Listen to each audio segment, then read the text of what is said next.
I know everybody, whoever is here, I know you are ready for the kick. Yes, you are ready for the kick.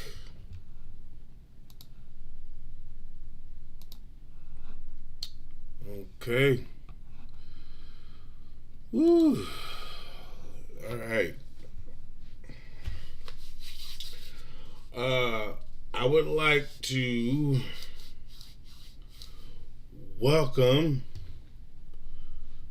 who all is in attendance back to Tony Real, the God Chronicles.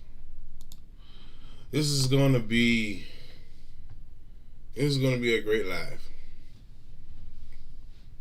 Very great live. Hopefully you can hear me. If you can hear me, press 1. If you can't hear me, press 2.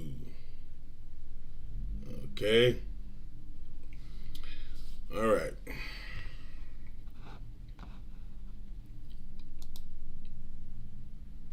Okay. All right. So let me take this off here. I don't want to add that label on here. That label won't do me no good.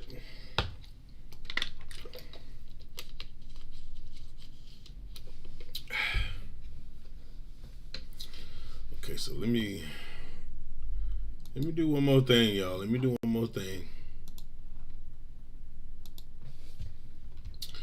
I guess where I had it at first was better. Can't seem to get it where I want it. All right. All right. Okay, thank you everybody for whoever is here,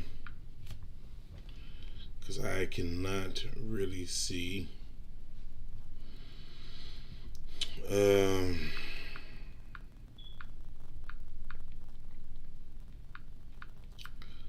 So we are back with another run, which is by Tony Real, the God Chronicles.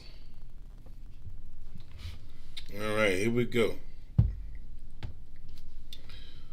All right, so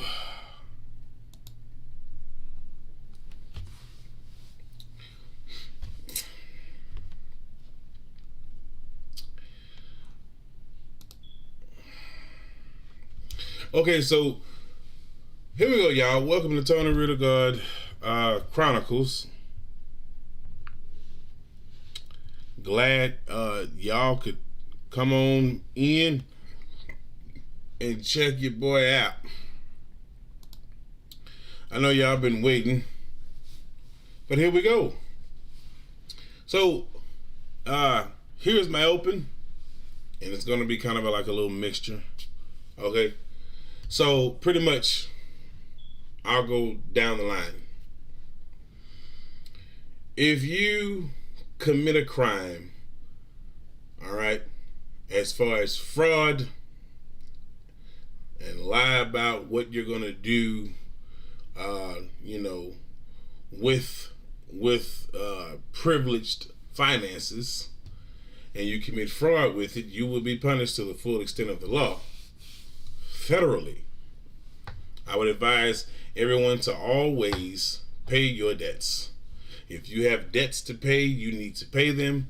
Do not get money freely from someone or from the government and commit fraudulent actions, because you will be dealt with. You will be dealt with. All right, personally or federally, it's up to you. Second, as police officers tend to continue to be a lower option for a career, we continue to lose police officers in the line of duty.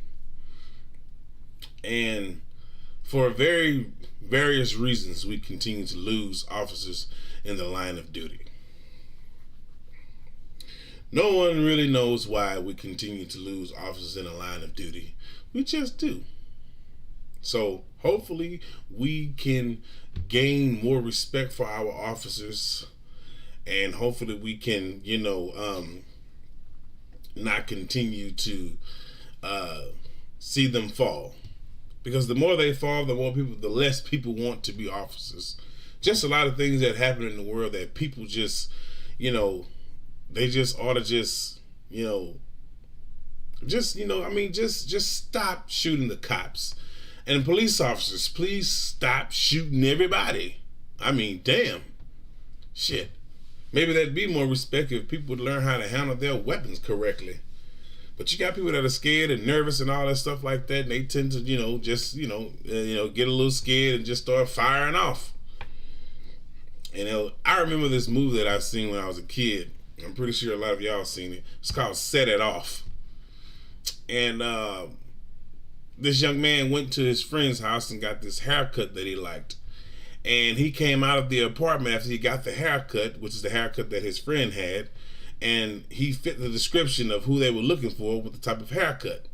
But the whole time it wasn't him. It was he was the little brother of one of the robbers, and they failed to identify him correctly, and he was shot and killed while he was trying to go into his front jacket to grab out a champagne bottle because he was laying on it. And he told them to wait, and they started firing off, and when they turned him over, it wasn't him. So he was killed pretty much, by accident, not being identified correctly. Shit happens. But this is the reason why officers are so disrespected, is because instead of completely identifying someone, they tend to take action before they can, all because of the description, or because of the crime that they were told, or what was the crime that was reported to the officers. They take precautions, and they already got guns out, ready to blaze, ready to burn your ass up. So I think our officers should do better at identifying their suspects before firing their weapons. And I think that the suspects, if they are identified correctly, even if they aren't identified correctly, I would advise all men and women, and young teenage children to not get nervous to where you do something stupid and start trying to shoot everywhere and shoot the place up, and the officers end up having to take you out, or the officers end up getting taken out. So we gotta do better, people. Thirdly, we live under a government that must uh, must have responsibility for their actions. When you live under a government that continues to be irresponsible with the finances of the country tends to suffer, and so does people's careers. And the careers of others also tends to suffer. So, if you have a government that is supposed to be responsible for uplifting communities and cities and keeping all the communities intact, not just economically, but financially, then eventually the irresponsibility of the ones in power will crumble and the country will fall. Shit happens, right? And last but not least, if you believe that there are extraterrestrials among us, whether in space or here on Earth, then I tell you this: do not doubt that fact. Because I do believe personally that they are among us and they do live in different, among our galaxy or in different galaxies. And I do believe that there are aliens that look like us, just like us. Maybe some are different and maybe some are a lot different, If extraterrestrials weren't real, then why we continue to have these signals and all these messages, these cryptic messages coming from all these different planets or different galaxies from billions and billions of miles away from our planet? Why are we so inhibited on contacting these beings? What is the purpose? What are we looking for? The answer to life itself? Or are we looking for the being that can give us the answer to life itself? What jots, what pulls and stabs at our curiosity as a humanity, as humans, as a planet, as a whole, as a people? What is it that we're looking for? What do we need? What do we want from them? Because I can guarantee that not all of them want something from us. But I guess we'll have to wait and see, right? Get into that. And in closing, I will say this: do not be ashamed of your curiosity. If it's something that you want to know about your world, about your life, about something that's going on around you, pretty much, revolving around your situation, there is nothing wrong with that. There is nothing wrong with trying to find out, there's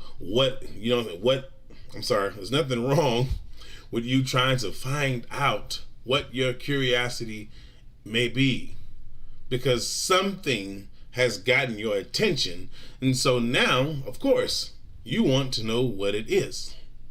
And there's nothing wrong with looking into that curiosity of yours. There's nothing wrong with that. Just don't do it too much, because sometimes curiosity can really kill the cat. So be careful what you search for and be careful what you look for, unless you are willing to follow along with the consequences of that curiosity that brings truth. Unless you're willing to suffer those consequences. It's up to you. Okay? Last but not least, I'll say this: let's come together as a people. Let's get our lives back on track. Let's not continue to fight and create violence.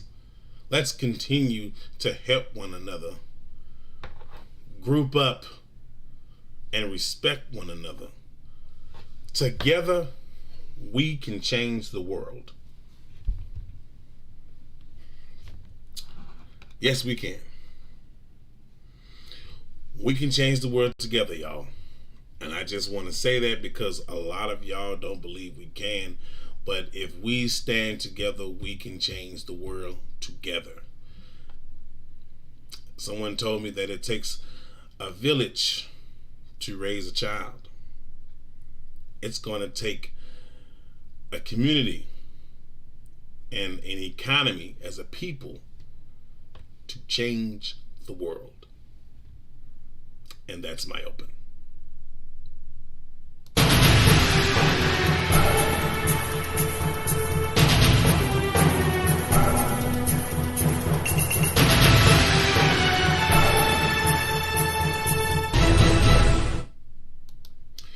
What's good, everybody? Welcome back. This your boy Tony Real the God, man. Welcome to Tony Real the God Chronicles. We are back with another one. Yes, we are. We are back with another one. If you have not subscribed to Tony Real the God Chronicles, please subscribe to Tony Real the God Chronicles. Okay? I'm telling you, this is what I love to do. I like doing this. You know what I mean? I may not be getting a lot of buzz or enough buzz, but I know if I continue to do this, eventually I'll get the attention of the group of people that I need. All I gotta do is just keep showing up, right? That's it. And I will keep showing up because that's what I do. I'm gonna show up. So, follow me on all my platforms, y'all. Right above my head right there. Okay? Facebook, Tony Real the God. Instagram, The God Tony. TikTok, Tony Real the God. YouTube, Tony Real the God Chronicles. And also, if you like to laugh, lay back and relax and react, also go to my reaction channel, Tony Real the God Reacts. That's Tony Real the God Reacts. All right, and also subscribe and turn on your bell notifications there as well. All right, y'all. Cool, right? Okay, so let's get into the story at hand. So, our first story. Yes, that's right. Our first story is about this young man right here.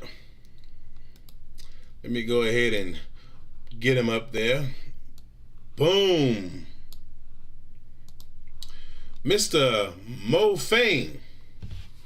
So our first story is about love and hip hop star Mr. Fayne. Okay? So it says here that love and hip hop star Atlanta star Maurice Fayne was sentenced to 17 years for pandemic fraud scheme. Well. Gotta have that PPP loan, huh? I mean, because that's exactly what it is. Pandemic fraud. And in the pandemic, they were giving out all this money in PPP loans. So, of course, that's what it's going to be, PPP loans. But we're going to get into the story and we're going to find out just what this brother was up to. Yes, we are. Okay. All right. So let's get into the story at hand. And I'm going to say this again, man. You know, you committing fraud, don't think them feds won't catch up to your ass, because they will. You know what I'm saying? You know, just like any other person would. Any other person that you owe money, they'll catch up to you. But when you owe the government money, they'll get your ass. They'll can your ass. They'll do everything they can to stop you. Freeze your accounts. Freeze your assets. You'll have nothing. You will have nothing. Don't owe the government. Don't steal from them, because they have other resources to get it back. Now, personally, if it's somebody on the street or something, you know, they don't have as many resources, so they either gonna fight you or they gonna kill you, one of the two, chase you down, something gonna happen. But this brother right here, Mr. Maurice Fayne, decides he wants to commit fraud, pandemic fraud at that, with the United States government. Why did he do that? He must be the dumbest fool ever. And whoever's in here, man, please share the live. Share the live. Share. Share the live. Okay? So, this brother obviously doesn't know what it means, that fat mean greasy. You just can't steal from the government and thinking the government not going to come after your ass and take everything back from you, did you? Now you got 17 years, you fucking idiot.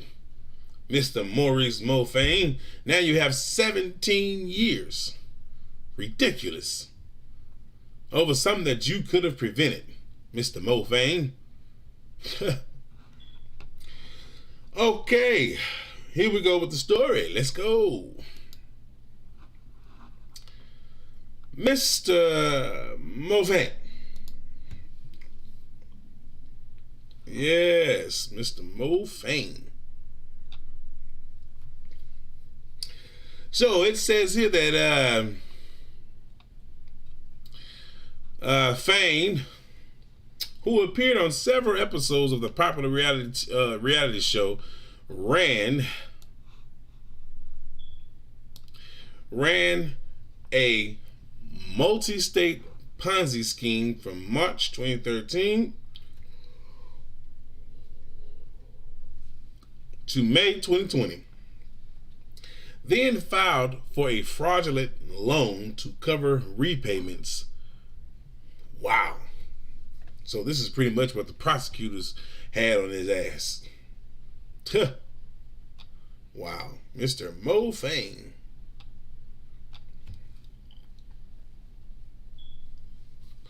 Okay.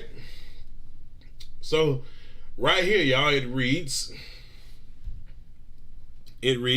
a star of VH1's Love and Hip Hop Atlanta was sentenced to more than 17 years in federal prison after applying for a loan meant for businesses struggling during the pandemic to cover expenses from a long-running Ponzi scheme. This is what the Justice Department pretty much reported on Wednesday around that time period when it was posted, September 17th, 2021. Says here, Maurice Mo Fayne, 38 years old, pleaded guilty in May to conspiracy and wire fraud related to the Ponzi scheme and bank fraud and making false statements to a financial institution in relation to lying to get a business loan through the Paycheck Protection Program, according to the U.S. Attorney's Office in the Northern District of Georgia. So this brother had to lie just to get some money. He had to lie just to get some money. I wonder how much you gotta lie. Excuse me, y'all. I wonder how much you have to lie just to get $1 million. Or a couple of mil. He must have been going broke. Probably was. He must have been going broke, y'all. Had to have been going broke if he went through all this trouble just to steal. I mean, you would think that this guy would have thought about it before he did it, but obviously he did not. So, hey, you know, he got what he got, right? He getting what he paying for. So it says here, Fayne planned to use the PPP program as a cover for his long-running Ponzi scheme. And this is what the acting U.S. Attorney Kurt R. Erskine reported. Says here, the program supplies serve as a lifeline to many businesses desperately trying to stay afloat during the pandemic. And unfortunately, his fraud helped deplete those precious dollars. Yeah, fucking idiot. I know we got another idiot. We got another idiot, y'all. It says here, the U.S. Attorney's Office statement said that Fayne had run a multi-state Ponzi scheme from March 2013 to May 2020 and defrauded more than 20 people who invested in his trucking business. So he used trucking, huh? He used trucking to pretty much, start his little scheme. Trucking business, huh? Boy, I tell you, the things that broke brothers do. The things they do, man. I don't see the purpose in doing all this. Boy, I tell you. It's really sad though, right? Like, he had to do all that.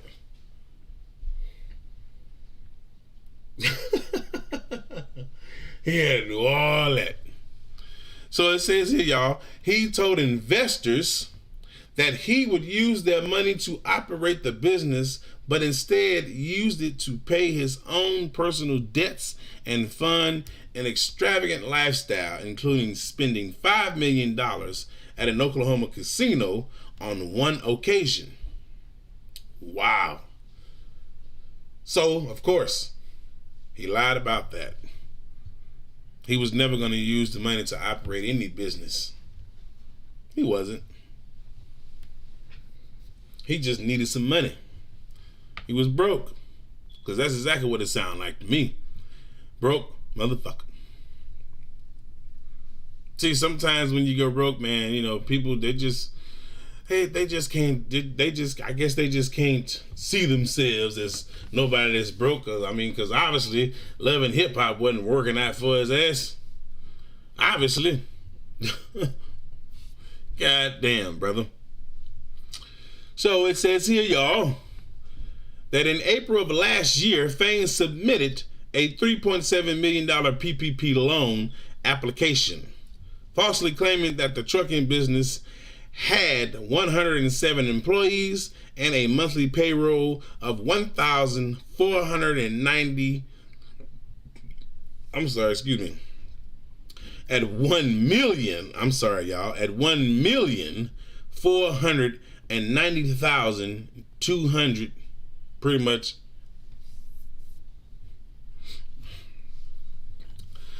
much, you know, to the employees.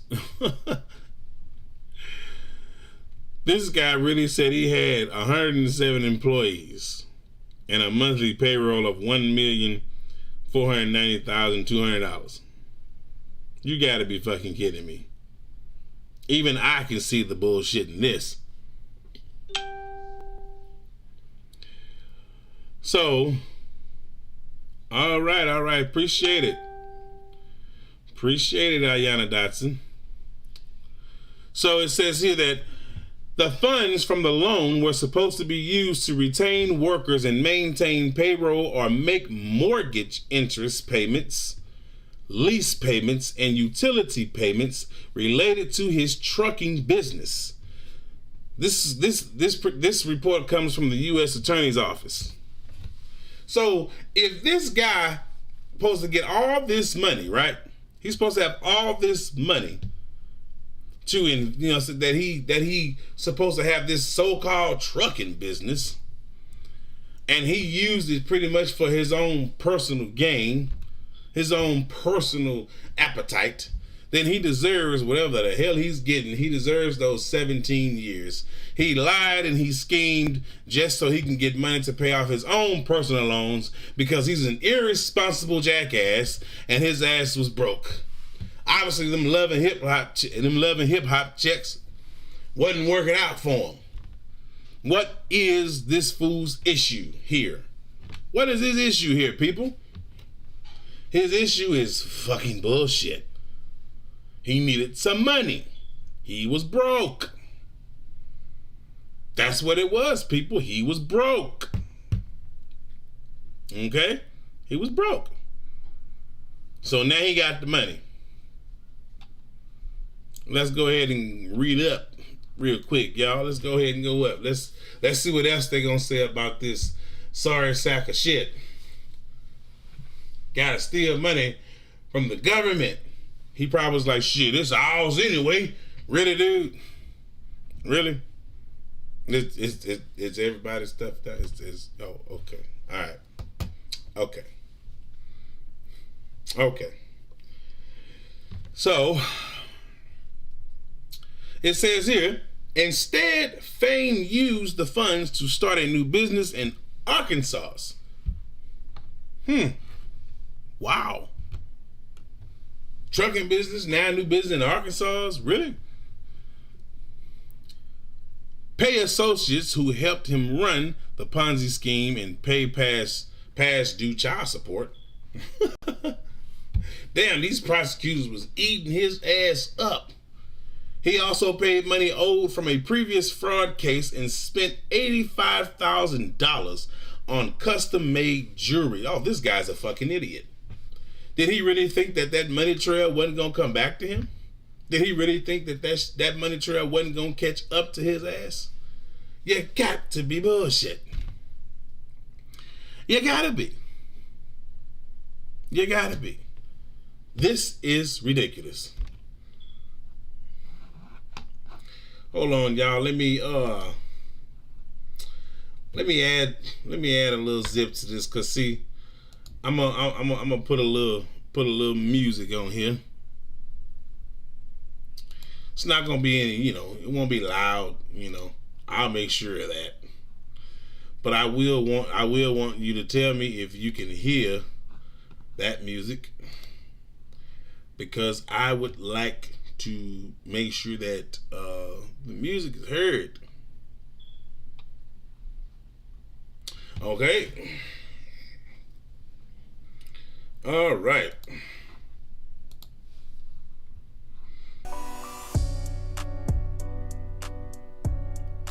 All right. Now, if you can hear that music, press 1. If you can hear that music. All right. Okay. Here we go. So it says here, in addition to 17 and a half years in prison, Fayne was sentenced to 5 years of supervised release in order to pay restitution. Restitution of nearly $4.5 million to his victims. Woo! Woo! They killing his ass. They killing his ass. Damn. $4.5 million to his victims. Are y'all not hearing me when I say this shit? $4.5 million. See, this is what happens when you play games and when you fraud, committing fraud to innocent people. Hopefully the music not that loud to y'all. So it says here, y'all, let's continue. The sentence should serve notice that the FBI and our federal partners will investigate anyone who misdirects federal emergency assistance earmarked for businesses who need it to stay afloat. And this is what was stated by Chris Hacker, special agent in charge of FBI Atlanta. Says here in quote, "We won't tolerate any driven by personal greed to pocket American taxpayer money that should be going to those who need it." And that is a greed. He brought it on himself, y'all.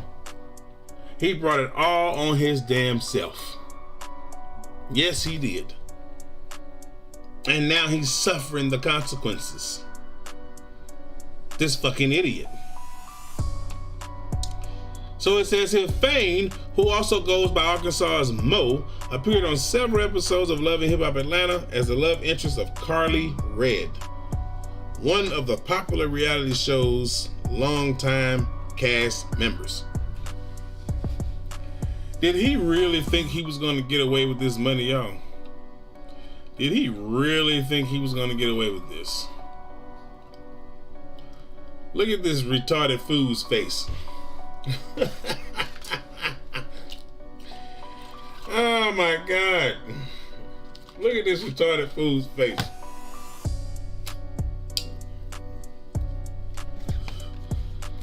This fool stole millions of dollars.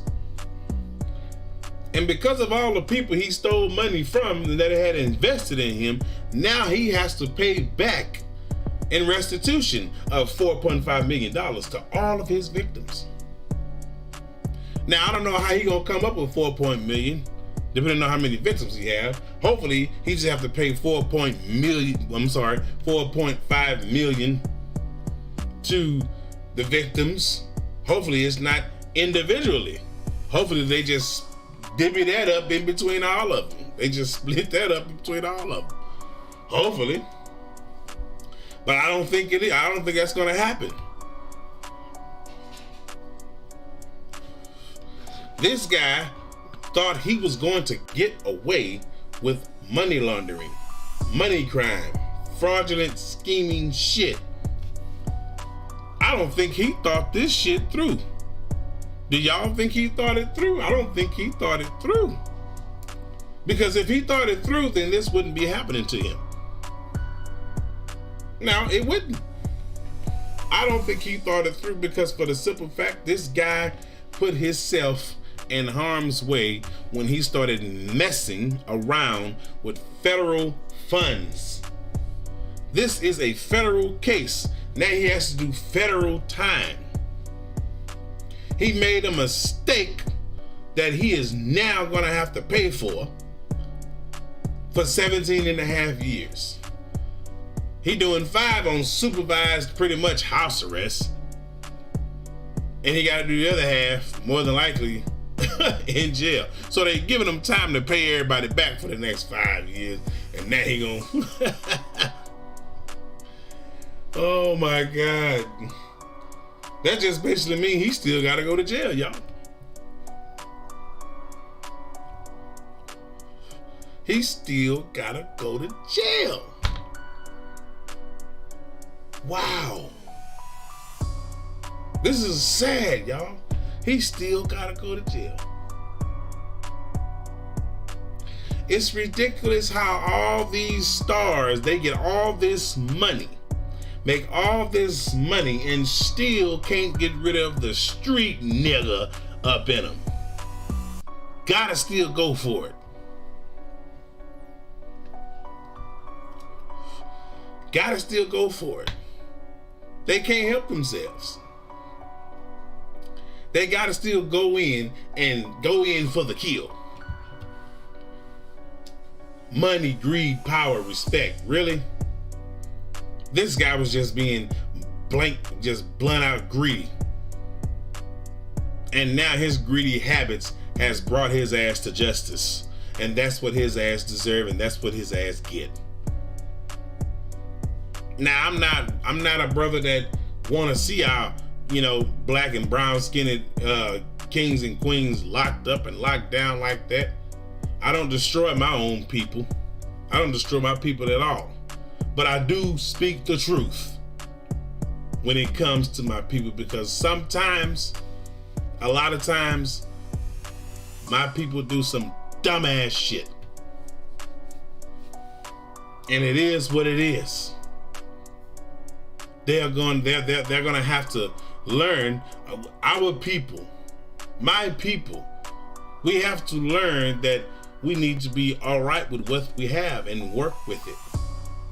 If we don't have much, that don't mean steal it, take it, commit this fraudulent crime like my brother here. That doesn't mean commit fraud. That doesn't mean steal money. I think that we can come up with a better solution, everyone, to all of this. We do not have to take what doesn't belong to us. This brother here, he called himself a man for doing this. He's no man. No real man would sit there and sacrifice everything he had over a goddamn dollar. No man would have done that. No real man. Because I know I wouldn't have.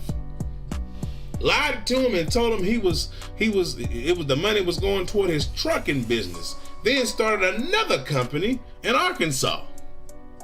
And lied about how many employees he had and how much money he get, how much money they get paid. Over $1,490,200. Come on, man. He had to been expecting them motherfuckers to look into that shit, y'all. He had to been expecting them to look into that. They were gonna look into this, man. No bullshit. They were going to look into this.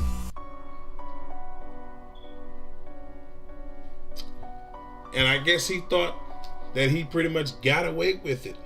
And it caught up to his ass. And it hit him where it hurt. This brother acted like a damn child. This is some childish shit. That's exactly what this is. This is some childish shit. Look at the face of this fool, of this man that thought he was smarter than the damn government, smarter than the money trail. Look at this fool. That somebody of this man's background would do a whole lot better than he did. I mean, just look. Let's just go back down. 38 years old. Already, he's still in his prime. 38 years old. And thinking he got time to just do this type of shit. Let's read this part right here, where it says, in April of last year, Fayne submitted a $3.7 million PPP loan application, falsely claiming that the trucking business had 107 employees and a monthly payroll of $490,200. Said that the funds from the loan were supposed to be used to retain workers and maintain payroll or make mortgage interest payments, lease payments, and utility payments related to his trucking business. He didn't do any of that. It was all a lie. Because see, right here, it says here that he used the money for an extravagant lifestyle, including spending $5 million at an Oklahoma casino on one occasion. What did he really need the money for? Of course, for his pockets. The nigga was broke. He was broke. Let's just be honest. He was broke. Right here, it said he used the funds to start a new business in Arkansas. In Arkansas's pay associates who helped him run the Ponzi scheme and pay past due child support. See, he had child support debt, all that shit. Prosecutors was tearing his ass up. He also paid money owed from a previous fraud case and spent $85,000 on custom-made jewelry. He was just splurging his ass off, y'all. He was splurging his ass off. He didn't give a damn about the sacrifice that he was making that pretty much was gonna get his ass canned. He was so busy loving that lifestyle, loving that money.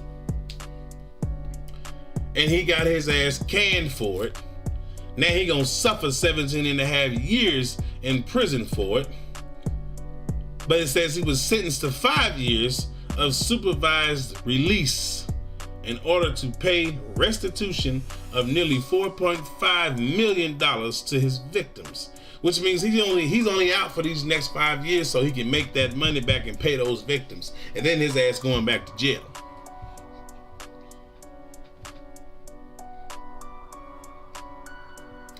So that means that means after that 5, he gonna do the other 12 in prison. So he only got 5 years to make up that money. He did it to himself. He did it to his motherfucking self. And that's the problem. That's what happened. That's what happens when you try to commit fraud. That's what happens when you try to take money from the government. That's what happens when you try to take money that's not yours and then lie about it and then get your ass roasted for it.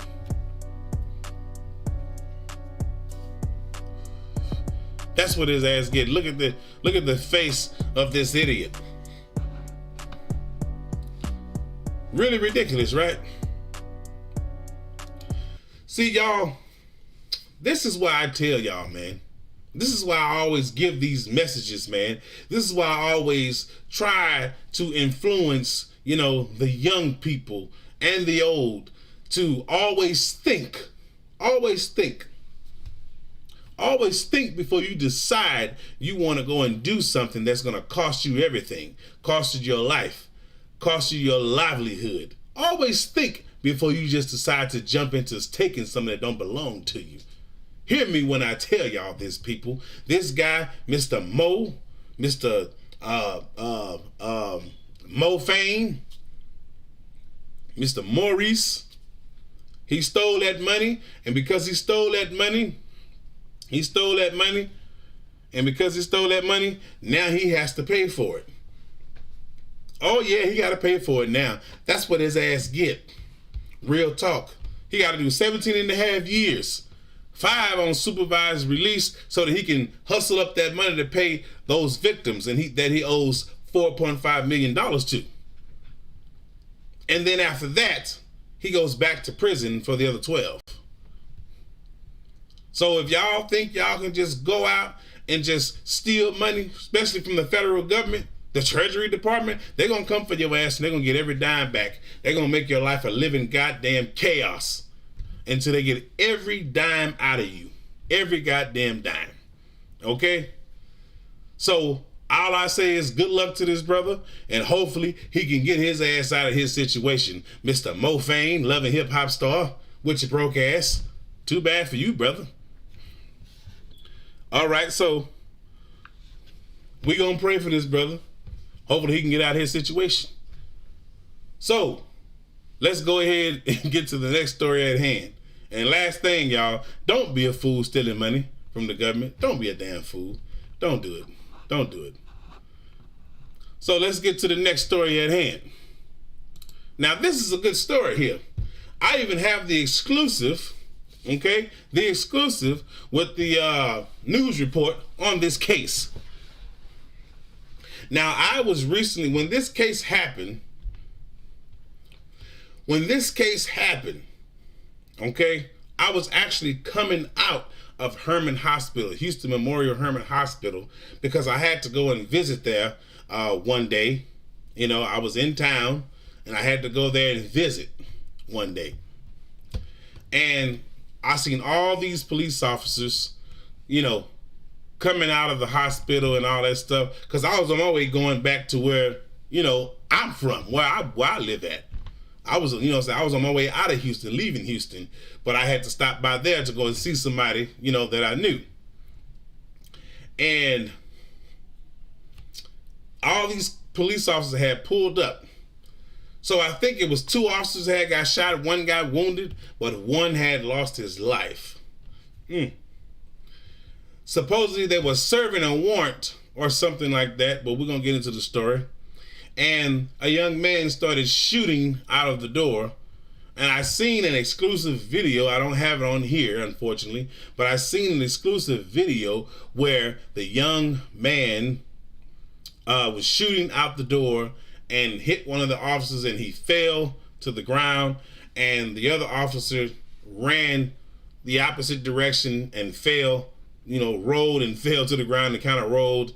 And then the other officer, he ran, you know, back up the driveway in between the vehicles, pretty much to take cover, because whatever he was shooting, it was big. It was spitting out. So you would think, you know, saying we would have, let me take Mr. Mo Fayne down. We're done talking about Mr. Mo Fayne. You would think people would pretty much think about, you know what I'm saying, think about what they do, think about their actions before they do it. But obviously they don't. You know, these motherfuckers are crazy out here. Okay? This is why I tell y'all, man, if we're going to keep the police from killing us and shooting us, then let's stop shooting them. Matter of fact, or let them stop shooting us. Because that's the reason why, you know, a lot of us are shooting at the police, because there have been so many police shootings. So many people that have died by the hands of police officers, and the majority of them never get indicted. Now, lately we've been getting a little, you know what I'm saying, a few of them indicted. There may have been probably maybe 5, maybe 2, or maybe 3%. That's still not enough. What about all the officers that got off on those murders in the past? Need to reopen those cases and try them again and lock their asses up too. We can't continue to sit here and take this abuse from police officers that are supposed to be protecting and serving, and they are destroying us out here. They are killing us out here. And everybody out here always talking about, oh, well, you know, if you just do this. No, it's not about, well, if we just do what? No. It's about the officers stopping the killings, because they are killing us out here. Mainly black and brown skinned people. Mainly us. They are killing. The police officers are a brotherhood, if y'all have not noticed. And a lot of Klan members are a part of the police officers' squad. A lot of Klan members are cops, racists. A lot of them. You have good cops and you have bad cops. But see, the bad cops make it hard for the good cops. And that's the reason why we're going through what we're going through now. But y'all, a lot of y'all out here, some slave-minded Negroes, and you need your asses put in check. Stop always thinking the system was made for you. The system wasn't made for us black and brown-skinned people. It was not made for us. Stop thinking it was. All you slave-minded people out there that think, oh, yeah, they're going to protect us. They don't give a damn about you. They don't give a damn about us. Haven't you realized that yet? You mean to tell me you so up in age to the point to where now you thinking they give a fuck about you? They never gave a damn about you. Because if they did, they wouldn't be trying to wipe us the hell out.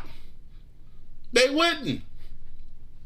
But no, everybody want to be like, oh yeah, they're going to protect us. They're going to, man, when they hear about a nigga dying, them motherfuckers are happy. They love when we kill each other. They love that. And a lot of you fools out here are doing exactly what they want you to do. Exactly. So let's go ahead and get to the story at hand. Shall we? Here we go. This is the video. I'm gonna go ahead and give y'all a taste of this. I'm gonna play this video and y'all let me know what y'all think. Let me see if I can play it.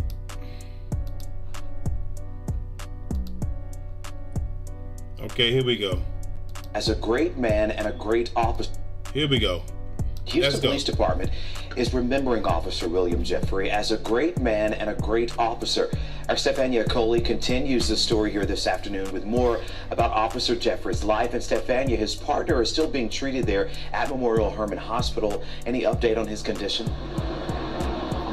Well, last check, Chauncey, he was undergoing surgery. We're still waiting to hear another update from Houston Police. I can tell you that this is quite a sad day in the city. We have one family mourning the loss of a decades-long devoted public servant, a hero, Senior Officer William Bill Jeffrey, and another family here at Memorial Hermann clinging on to hope for a full recovery for his partner, Sergeant Michael Vance. We know that he's had to undergo surgery, as I mentioned. Not the same presence of law enforcement here at Memorial Hermann we saw earlier, but still certainly some left behind as Sergeant Vance is treated. Just after noon today, dozens took the ride that no law enforcement official wants to take, Chauncey and Myra, a procession to escort the body to the medical examiner's office.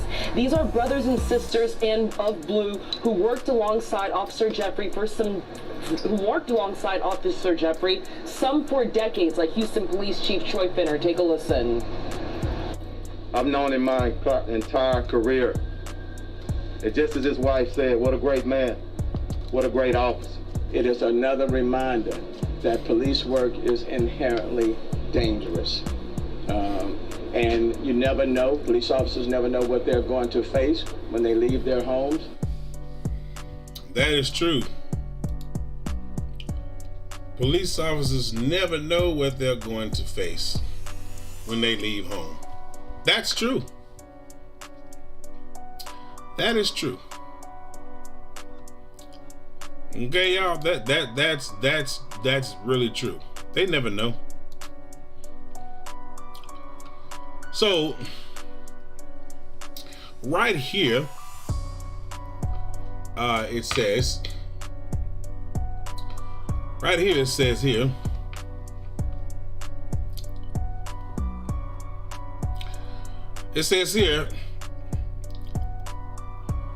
early Monday morning, a senior officer with the Houston Police Department died while serving a warrant in. Early Monday morning, a senior officer with the Houston Police Department died while serving a warrant in Northeast Harris County, and many knew him as a great man and a great father. Senior Officer William Bill Jeffrey, who was 54 years old, was shot multiple times, including once in the chest, and later died from his injuries.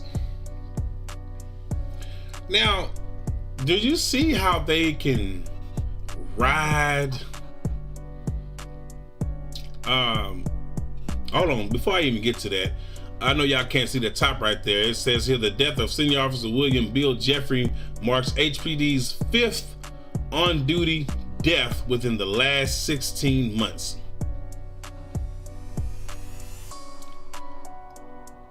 Do y'all see how they can just, ride around and parade and, and celebrate this officer, right? Now, this is no disrespect to this officer's family or his wife, or his brothers, in arms at the police force. But I just gotta be honest. Why is it that they can show so much love for the brotherhood, but when they kill one of us, they don't give us a goddamn parade? They don't give us a squad car escort.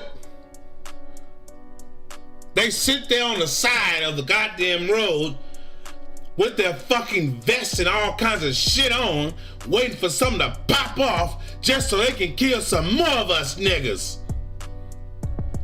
They don't celebrate us when they kill us, but they want to celebrate each other like they the only motherfuckers that matter, all because we're not wearing a fucking badge. Excuse me, y'all, I got a little emotional there. I do apologize. It is true. You hear what I'm telling y'all? It is true. They don't celebrate us. I guess because they don't know us. Is that what it is, everybody? Because they don't know us? So they don't celebrate us? They can run out here with guns blazing, badges flashing, and shoot us down like dogs. Do we get any retribution for that? Do we get any respect for that? Huh? Check. Do we get any respect for that? But they can parade and police escort and do all this shit for these goddamn cops. But what about the motherfuckers that they done killed and there was a cause of killing?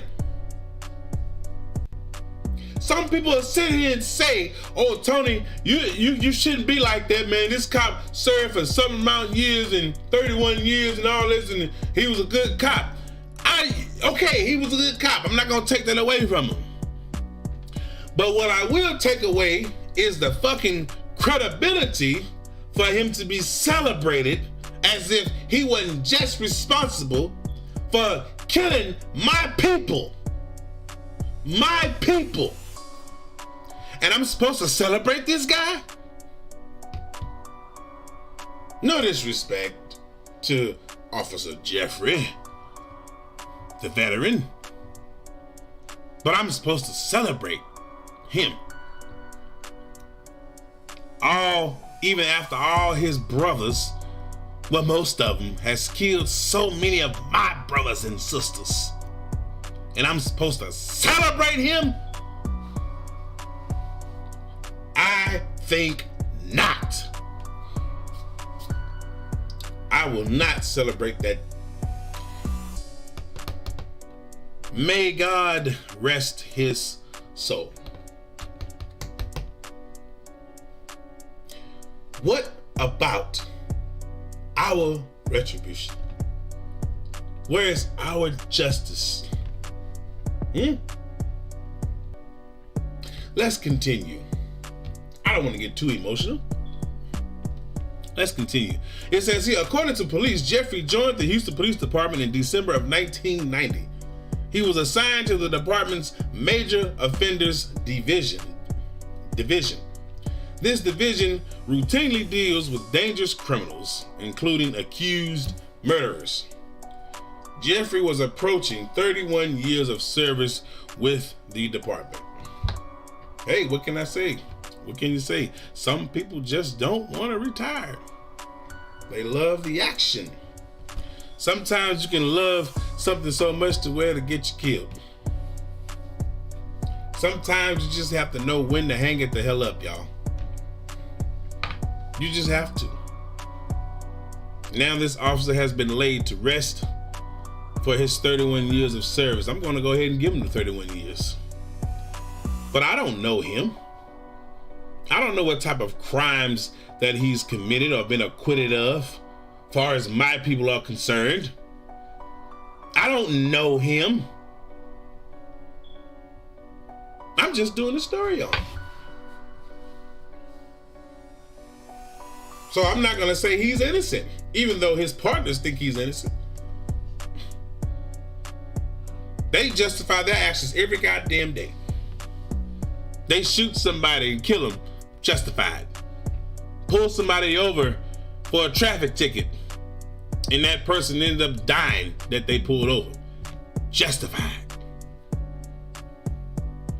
Come to a call that was made about a small disturbance that could have been handled by a conversation or could have been handled peacefully, but instead escalated and someone dies or many die.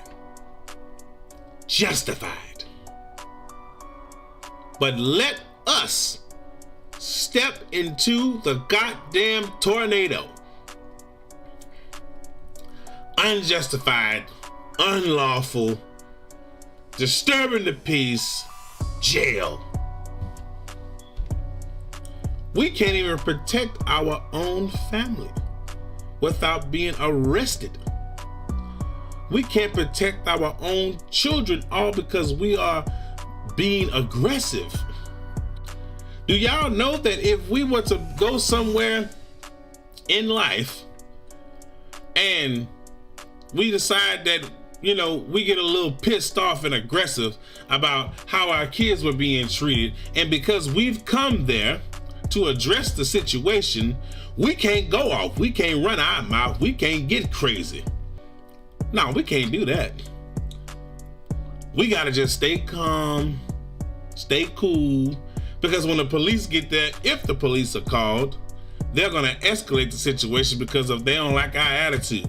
And then they take it personal, and then they'll start provoking you to do some shit just so they can handle you like a goddamn animal and then eventually kill you. Is that justice? Is that protecting and serving? Or is that animalistic behavior, wanting to hurt someone because this job, you feel this job gives you the authority to submit pain to people?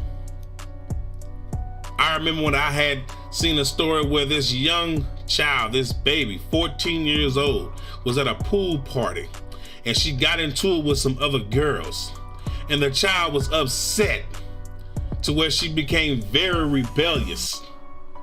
And the police officer was trying to talk to her and she didn't want to talk. She was like, I don't want to talk, I'm going home. Because in that situation, her and the girls had already stopped feuding, and she decided to just go ahead and go home. But when the police got there, instead of him letting that child just go home, it impeded on his investigation. So he decided to stop her, and he tried to ask her what was going on and what happened, and she didn't want to speak to him. She was only 14 years old. She was a baby. What the hell was she gonna talk to you about, officer? And because she didn't want to talk to him and refused to speak to him, he commits to grabbing on the child, and the child rebelled and snatched away, and he grabbed the child and he slammed that baby face first on the damn ground, right there near the concrete. Hurt that child, hurt that baby. And no action was taken upon this officer. They said it was justified. Clearly in the video, you can see the little girl trying to go home. In another case where this young girl had, she was in her early 20s, and she had a mental instability. She was a mental patient. The child had mental issues, this young woman. And she was walking home. She had got upset because she had an episode. I believe she was bipolar, schizophrenic. She had an episode and she was trying to walk home, and the police were called by some white folks. Said that they saw a raging black woman, disturbing the peace and messing with people. And the whole time, the young lady wasn't messing with anybody. She was just crying, walking up the street, screaming at herself. And the officer came to see what the problem was, not knowing that she had a mental condition. But instead of handling it, in the better way, he decided to apprehend her because she wouldn't stop to talk to him. And then because of that, he provoked the situation when she snatched away from him, trying to walk away and trying to go home. And she kept telling him, "I'm trying to go home. I want to go home." And he wouldn't let her go home. And he grabbed that young lady, that young mentally unstable young lady, and he slammed her to the ground, face first, injuring her shoulder and her arm, and then placing her in handcuffs. It took other police officers and this young child's mother to come and let this officer know what he had done to be incorrect and wrong. But guess what? It was justified. So excuse me if I don't feel sorry for this officer being slain. Excuse me. Because the behavior of all these goddamn cops have come to a point to where it is time for us to stop feeling sorry. They don't give a damn about us. They don't give a damn about us. Period, goddammit. And all you motherfuckers out there that care so much about the cops, fuck you. Cause they don't give a damn about you either. But you care, huh? Stupid motherfucker. Now, it says here, this is a Twitter post. This was a Twitter post. I say to you, the best thing you can do is avoid the police officers. Avoid police at all times. I don't give a damn if they're black, white, Hispanic, foreign, Chinese. Avoid them at all times. Give them no reason to fuck with you. Stay away from them. Because see, the thing about it is they're supposed to protect and serve. Why the hell are people afraid of them? They're not supposed to be afraid. People are not supposed to be afraid of the police. People are supposed to love the police because they are the protectors of the communities. But instead, they are the monsters of the community. They are the gang members, the gangsters. They're the gang members. Fuck all those Crip and Blood and all those other motherfuckers that claim they're gangs because they can kill and beat somebody to death. No, these are the real gang members. These police officers are organized gang members.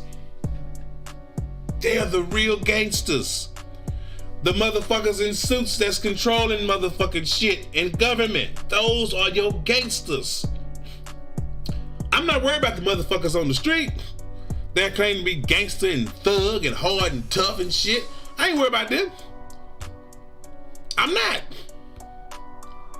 I'm looking at the motherfuckers that really are the gangsters and the thugs, which are the motherfucking cops. And yeah, ain't nothing wrong with speaking respectfully to them as long as they speak respectfully to you. Ain't nothing wrong with dealing with them when time need be, but it is not right to have to deal with a police officer that's being a jackass. And I guarantee you, this nigga right here will not do it. I see you say that's just what the cops do. Well, guess what? If that's just what they do, then they shouldn't be bitching over what the fuck we do then, because that's just what we do. Facts. And that gives them enough reason to kill us, to arrest us, all that shit. Anyway, let's continue. So this is the Instagram post. If y'all like to read that, y'all can. Okay? Let's go. So it says, during a joint news conference on Monday, Mayor Sylvester Turner and HPD Chief Troy Fayne spoke about Jeffrey and the life he leaves behind. So this is pretty much in the video, you know, I mean, but I'll go ahead and I'll read on it. It says, in quote, most of us knew him personally. I've known him my entire career. That's pretty much what the guy said, the brown skinned police officer on the video clip that I showed y'all. He knew the man his entire career. Obviously, he was a good cop to it. He was a good partner to it, a good colleague, I guess. It says Fayne, who was sworn in as a police chief, who was sworn in as police chief for the department in April, said Jeffrey's wife Suzanne recently retired as an officer for HPD last December. Turner said he spoke with her in the wake of her husband's shooting. So this was her response. Mayor, the city of Houston lost the very best. She was very empathetic about that. The couple had one child and were in the process of building their dream home. And it says here, in quote, he's a great man and a great family man. Like his wife said, he's one of our very best, and I'm going to celebrate that. Now, didn't I just say something about celebration? We're not gonna go down that goddamn road again. Y'all already know how I feel about that. Y'all already know, so we're not gonna go down that road. Let's continue.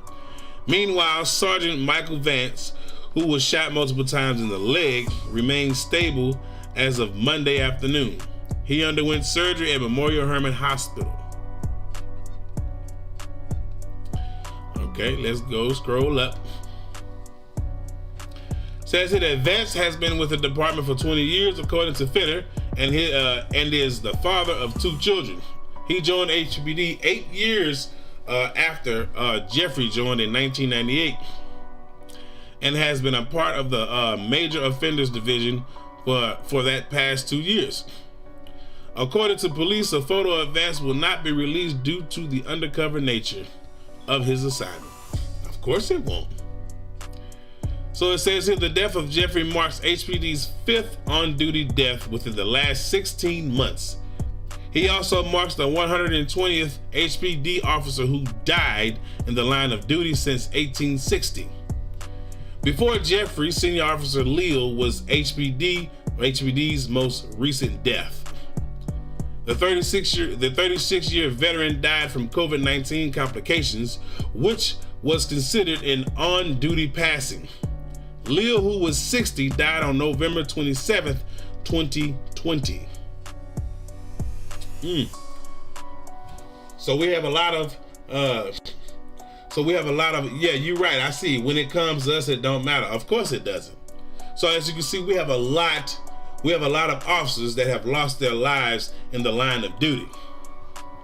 Yes, we do. And it happens, man. It happens.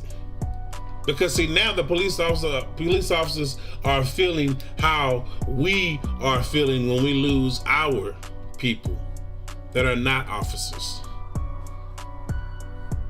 They are getting paid back so much hate because people have turned on local law enforcement, all because of the actions they have been taking over the years on how they deal with the people.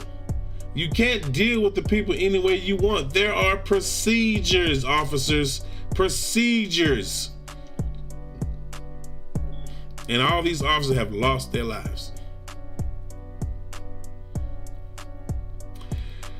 So it says here, it's another reminder that police work is inherently dangerous. Yes, it is. Police officers never know what they're going to face when they leave their homes during the course of their duty. Of course they don't. Okay.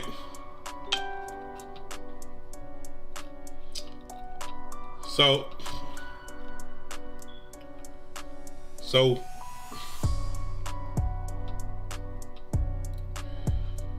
y'all, this officer right here, after 31 years of service to the police department, has lost his life in a fatal shooting that ended his time as an officer. Another officer wounded, shot multiple times in the leg, and is still in the hospital receiving medical attention. Now, like I said before, y'all, these officers, okay, are a part of a brotherhood. Okay? Anything that happens to these officers are celebrated. They are mourned for nationally, like they matter more than the citizens of this country. A citizen that is not an officer is not mourned and celebrated by officers. Unless they know them, they are. But not in this day and age. I will say this. I will not celebrate an officer that is a part of a brotherhood that takes the lives of my people. Even my own people that have become police officers have turned on their own people just so they can serve the man. I will not be one of those people that do that.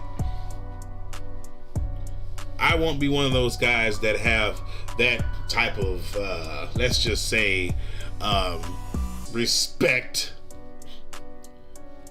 I do have respect for the good officers of the departments, for the good officers, the ones that I know are good cops. Because I know 2 cops personally, and all the rest follow. They're all good cops. I have a lot of respect for the good cops, the ones that actually know how to defuse the situation without killing us, and without throwing us in handcuffs and provoking us and throwing us to the ground and busting our goddamn heads open. I have respect for those cops. I have respect for those cops. I don't have any respect for cops that would rather seek violence, use violence and excessive force to control or defuse a situation. I have no respect for cops like that. Now, like I said, I don't know this cop, so I'm not gonna sit here and say that this cop is innocent from any of that shit. May the God in me rest his soul. So, let's move on, people. Next story.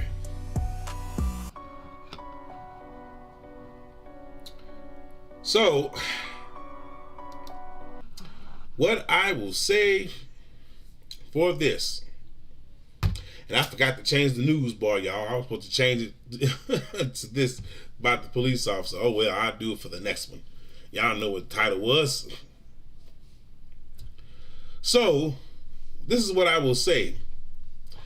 If you are a police officer, you as a police officer have a duty to follow the law and procedures as they are written, as they are even created and dished out to your ass on your desk the next day.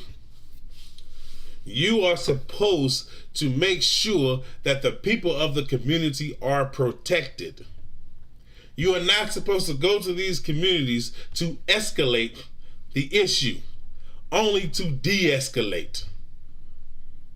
Now, the video, the raw footage that I was shown, unfortunately, I cannot show you the video because YouTube is, they're solely against that shit, but they'll let me show a video with a guy getting his head blown off in a police station, but I can't show a police officer getting shot and killed, in action on the porch of the house that he was serving a warrant at. But okay, hey, it is what it is, YouTube.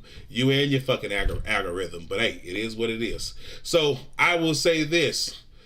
As an officer, it is a dangerous job. And we have to make sure that within that dangerous job that we take care of ourselves and be safe out there if you're an officer. And as a civilian, we have to make sure that we realize that cops are not always there to protect, but they're there to provoke. They're there to start shit and keep it going, and they're there to hurt you. Because we have had too much experience with these officers out here destroying our communities and killing our children. Killing us. So, if you love cops, then whoop-de-doo for you. Because I don't love them. I show them a little respect here and there. But I don't love them. I got much respect for the good cops. But not respect for the tyrant cops. But still, regardless, I don't love them.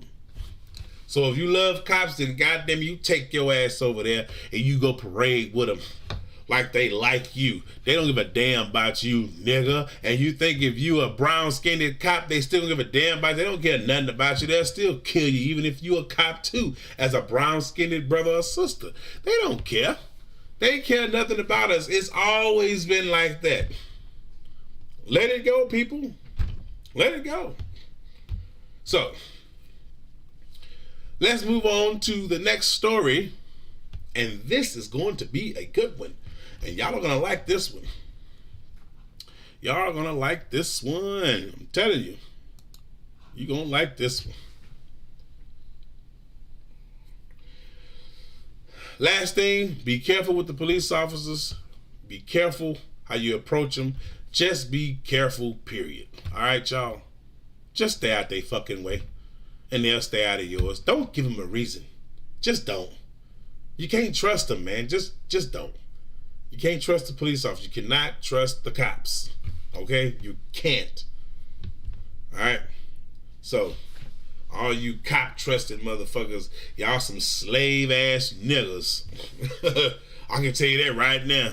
It's a lot of slave-minded, brown-skinned folk in this damn country. Be quick to try to throw the book at you. Don't even realize the book wasn't even made for your brown black ass. Stupid. What he made for you? It was made for them and their people. It wasn't made for you. It was made against you, not for you. And then I don't like hearing this shit. Well, in order to change the system, you got to become a part of it. That's bullshit, and it always will be. But anyway, it is what it is. Rest in peace, officer. So, next story. Now, this one here, y'all are going to love this one. Make sure y'all like this video. Give me some likes, y'all. Come on. I'm working right now, man. Give me some likes. You know, I've been doing this for a little minute. Give me some likes. Come on. Boom, boom. Like this video. Like this video. All right? Share this video. If you are on here right now and you are live with me right now, you are watching, please share this video. All right? Yeah. Please share this video. Share, share, share, share. Okay? Share this video all over, okay? All right? If you are not on YouTube, please go to YouTube and click the like button as well. But share this video all over Facebook. Share this video all over YouTube. All right? Share, share, share. Okay? And please subscribe to Tony Ruthergard Chronicles. All right, please subscribe and turn on your bell notifications. Okay, y'all. So let's keep it going because I know y'all ready for some more. All right. If you're ready for some more, press 2. I'm gonna wait till y'all press 2 too. If you're ready for some more, press 2. Come on. Let me see that 2. Let me see that 2. Press 2 if you're ready for some more. Press 2. I don't see the 2s. I don't see nobody pressing 2. You ain't gonna press 2? Okay. Oh, I got 1, 2. Where's the other 2? Where's the other 2? I know you want some more. I see, I got 1. I know you want some more. Trust me, I got some more for you. I got some more. Wait till you hear this next one. I don't see the other 2. Okay, all right. We got 1, 2. That's why I say, if you want more, press 2. Press 2. All right. Okay, so in our next story, our next topic, I think y'all are gonna like this one. You know, all those times that I've been on here doing lives and doing, you know, videos, a lot of times I have spoken about the government itself on their situation and their irresponsibilities. And so a lot of y'all have, you know what I'm saying, a lot of people, you know what I'm saying, have, you know, actually hit me up via Facebook Messenger, you know what I'm saying, or hit me up on YouTube asking me to talk about the government a little bit more. And I said, okay, cool. I like talking about their ass anyway. Because they know what they doing. They know how they fucking up. They know how they fucking up. They know it. Okay? So, excuse me, y'all. Woo. Hold on, y'all. Before we move on, let me clear my nasals. Let me clear. Okay, this is what I'll do here. Oh wow. Okay. All right.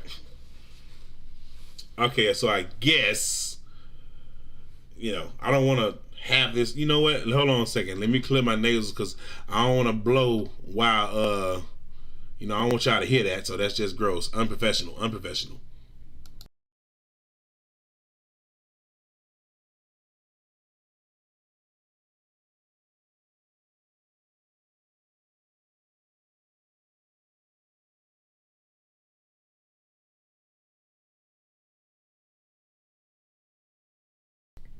Okay. All right. I'm back. Okay, here we go. Next story. Next clip. Hope y'all ready for this. So, have anyone noticed? I don't know why my stuff be doing this. Has anyone noticed how the government has been talking about not being able to continue giving money to the communities in the country? Of course you don't. That's why I'm going to tell you. When you have an irresponsible government that's responsible for building the economy and making it stronger than it's ever been, when you have a government that's irresponsible for, you know what I'm saying, by not taking care of business when it comes to taking care of the citizens of this country, what type of government do you think you have? Because they would rather take care of foreign citizens or foreign folk in other countries than their own people. It went back to the way it was. This is why I said I would rather Donald Trump stayed in office. because since Joe Biden's been in there, it has went back to that old way traditional shit. And the communities have been suffering. People have been suffering. No one can get anything done. Verification this, verification that. Need more information for this, need that, need this. It's ridiculous. Taxes have skyrocketed. And ever since this plan started with the government giving people all this money, stimulus checks and all that good stuff, now all of a sudden they'll be broke by the 18th of October. That's today. They'll be out of money, which I think is quite fucking impossible. But the majority of the government's money is you know what I'm saying, pretty much goes through, you know, it's like, you know, like stock exchange. If y'all know what stock exchange is. So, you know. Okay. So here we go. Let's take a look. I know y'all ready for it. Let's go. A manufacturing company that makes the money, makes millions, billions, and trillions of dollars. We have an economy that is so strong and bent on surviving that we couldn't possibly run out of money. We have a port where we import and export goods and all that shit across the water from other port shores, other countries, and back. Trading, marketing, stock exchange, all that. But I think the reason why this is happening, y'all, is because the excessive government spending. That is the problem. As far as the stimulus checks, child tax credit money, Social Security money, all that shit. And as far as money being provided to support businesses so that they can pay their employees for work. There's a certain percentage that goes into this, to how this money is spent. Now, I think these motherfuckers got plenty of money.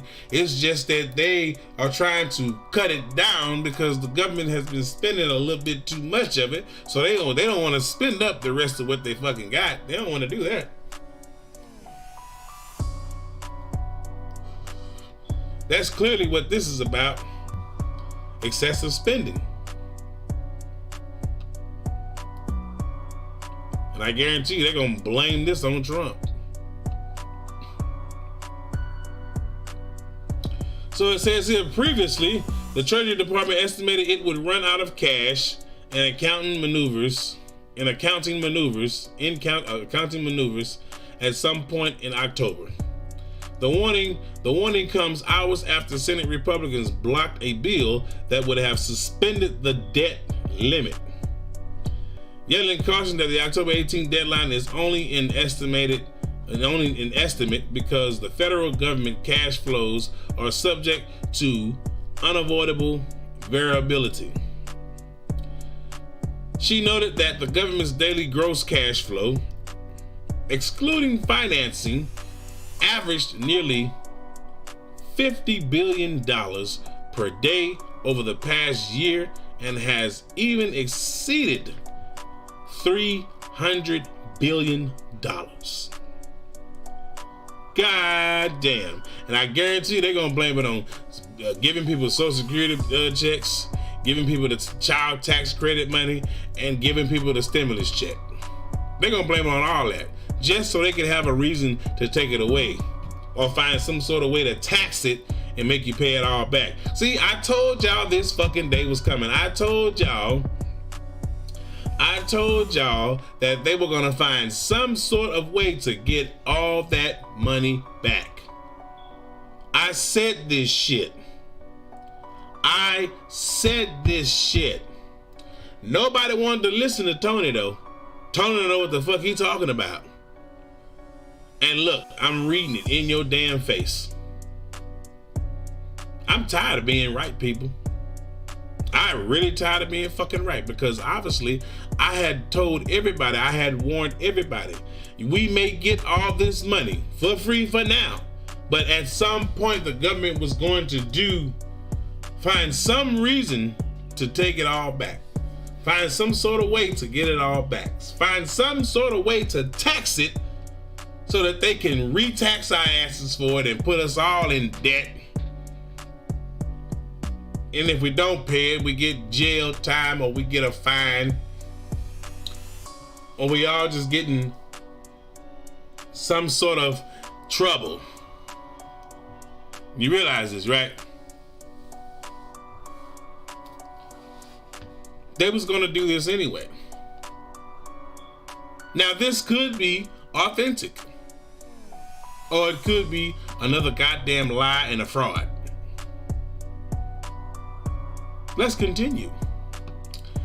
It is important to remember that estimates regarding how long our remaining extraordinary measures and cash may last can unpredictably shift forward or backward. That's what the Secretary Yellen pretty much stated and wrote. This uncertainty underscores the critical importance of not waiting to raise or suspend the debt. Seriously? Oh my God, these fucking idiots. The full faith and credit of the United States should put at risk. The risk is that Congress runs out of cash earlier than expected, setting the stage for an accidental default. So now the default in government, a government shutdown going into default, a government shutdown is going to be accidental, all because Congress ran out of money, and all because the federal government ran out of money, or just pretty much stopped giving money or funding whatever, you know what I'm saying, or funding whatever Congress, you know, needed funded.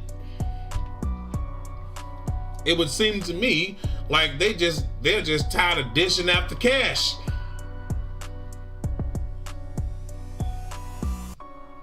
They just tired of dishing out the cash. That's what it seemed to me. That's what it sounded like. All of a sudden, now we're about to go into an ultimate government shutdown that is going to affect everybody's job and paycheck and bank account. If y'all don't think this shit is serious, you better wake your asses up, because this shit is serious. Very serious. All this shit is serious if you think that the government is not gonna find a way to get that money back. All this shit is serious if you think the government is going completely fucking broke, because they're not. Trust me, they're not. And if they truly are going broke, then you know what? This country will fall, because this country is big on money. This country money is the reason why this country stands. See, a lot of y'all think this country stands because of the economy, because of the crops and the oil and all that shit and the gas. No, it's because of money. That's why this country stands. Money is this country's God. And now it looks like their God is running out. Whether you want to believe it or not, people, we are all going to be affected by this shit. Every last one of you with jobs and got money coming, we are all going to be affected by this, if this is truly a actual matter. We are all going to be affected by this shit. It is going to destroy lots of lives and careers and jobs. People are going to be out of work all over the country. People are going to lose their jobs. They're going to lose their livelihood. Some may lose their family, their husbands, their wives. It's going to get that horrific. It's going to get that horrific. I guarantee it. Let's continue. So if y'all don't believe that this is going to happen, then I guess you're just one of those people that pretty much don't deserve the truth. Because this shit is going to happen whether we want to or whether we want it to or not.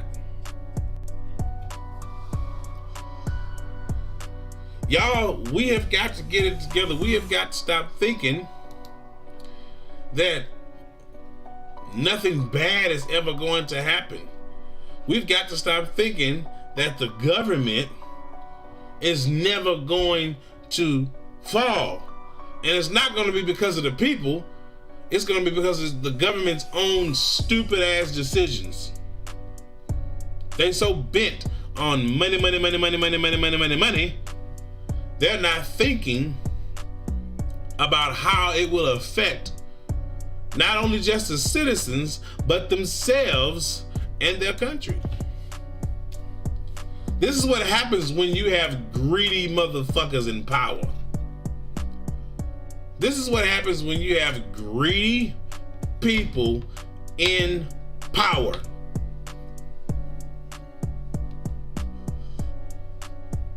So October 18th was pretty much like they said here in the read, an estimate, which means we are nearing close to a possible estimate of when this could possibly happen. Which means this country is in serious fucking trouble, in serious debt. Oh yeah. And I could have sworn it was a video, y'all. Hold on a second. I know it was a video. Hold on.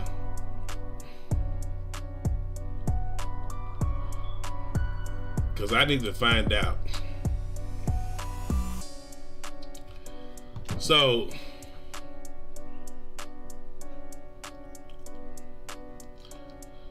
it was a video that I wanted to show y'all, but I don't know where it went.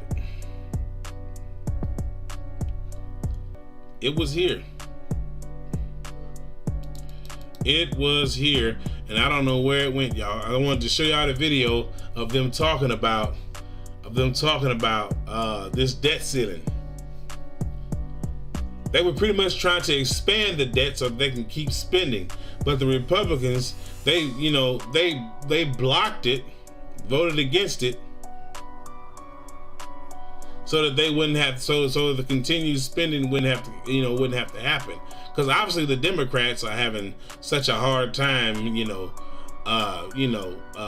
fulfilling themselves. And I think this was the right move, blocking this shit, because obviously this incident sounds to be an actuality.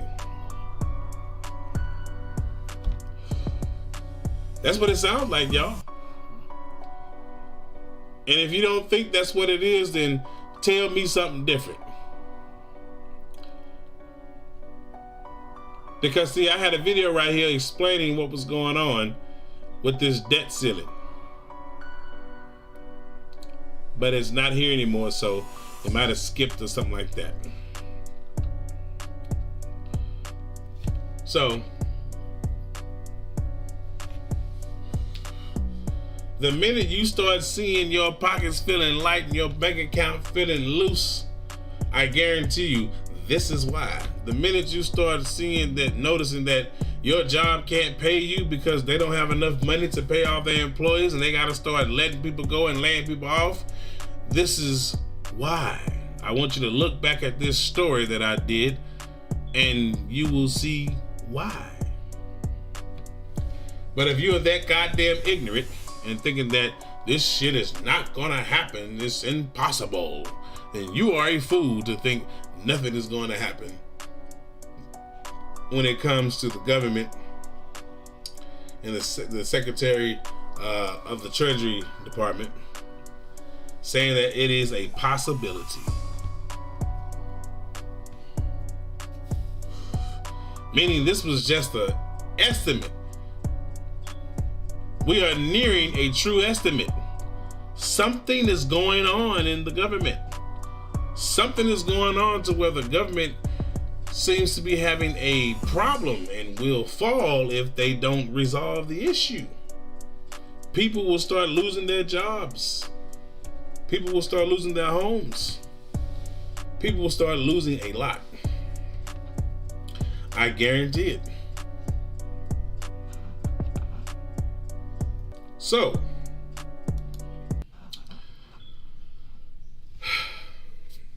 my question to all of you is, what will you do when this shit really hits your ass?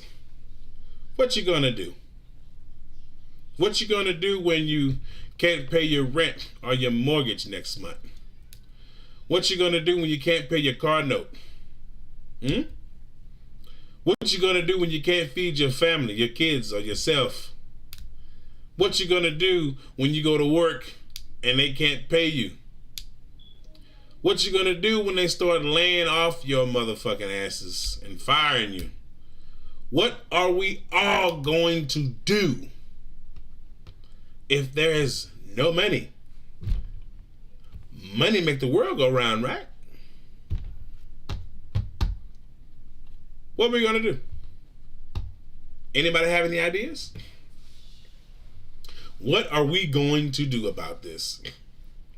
Are we going to get on the government's ass and tell them to take full responsibility for their actions, for them being the reason why we're in this type of trouble, why we're in this type of situation? Or we're going to just sit here and wait it out until they decide to get it right, while we sit here, wait it out, and suffer, and sit on our asses and not open our mouths and try to give them new ideas in order to fix the problem. But they will say, you have no experience in government. You have no words here. Well, yeah, we do. I'm pretty sure a lot of us have ideas. Or I'm pretty sure you got some people just thinking like, well, I guess we just gonna be homeless. We ain't gonna be able to do nothing about it. All that crazy shit. That's them slave niggas that'll sit there and just sit on their asses and let the government just draw all the goddamn pennies out of you. You're just gonna sit there and let it happen. But then a lot of people gonna say, well, damn, what can we do, Tony? You saying all this stuff, what can we do? We can come together as a community and start an organization to raise money, not just country-wise or community-wise, but foreignly wise. Reach out to a lot of these foreign countries that'll support our cause on trying to keep our country afloat. But instead, we got a country, America, that likes to give billions of dollars to countries, you know what I'm saying, just to make them smile or to help them, spend billions of dollars going over to help other countries and teaching them this, that, and the third, trying to be gods. And the whole time, this government of this country of America didn't even realize how bad it was hurting itself. This American government got to be the stupidest fucking government that I've ever fucking heard of. You got a lot of governments, a lot of countries, and all these governments are doing way better than us when it comes to this financial issue.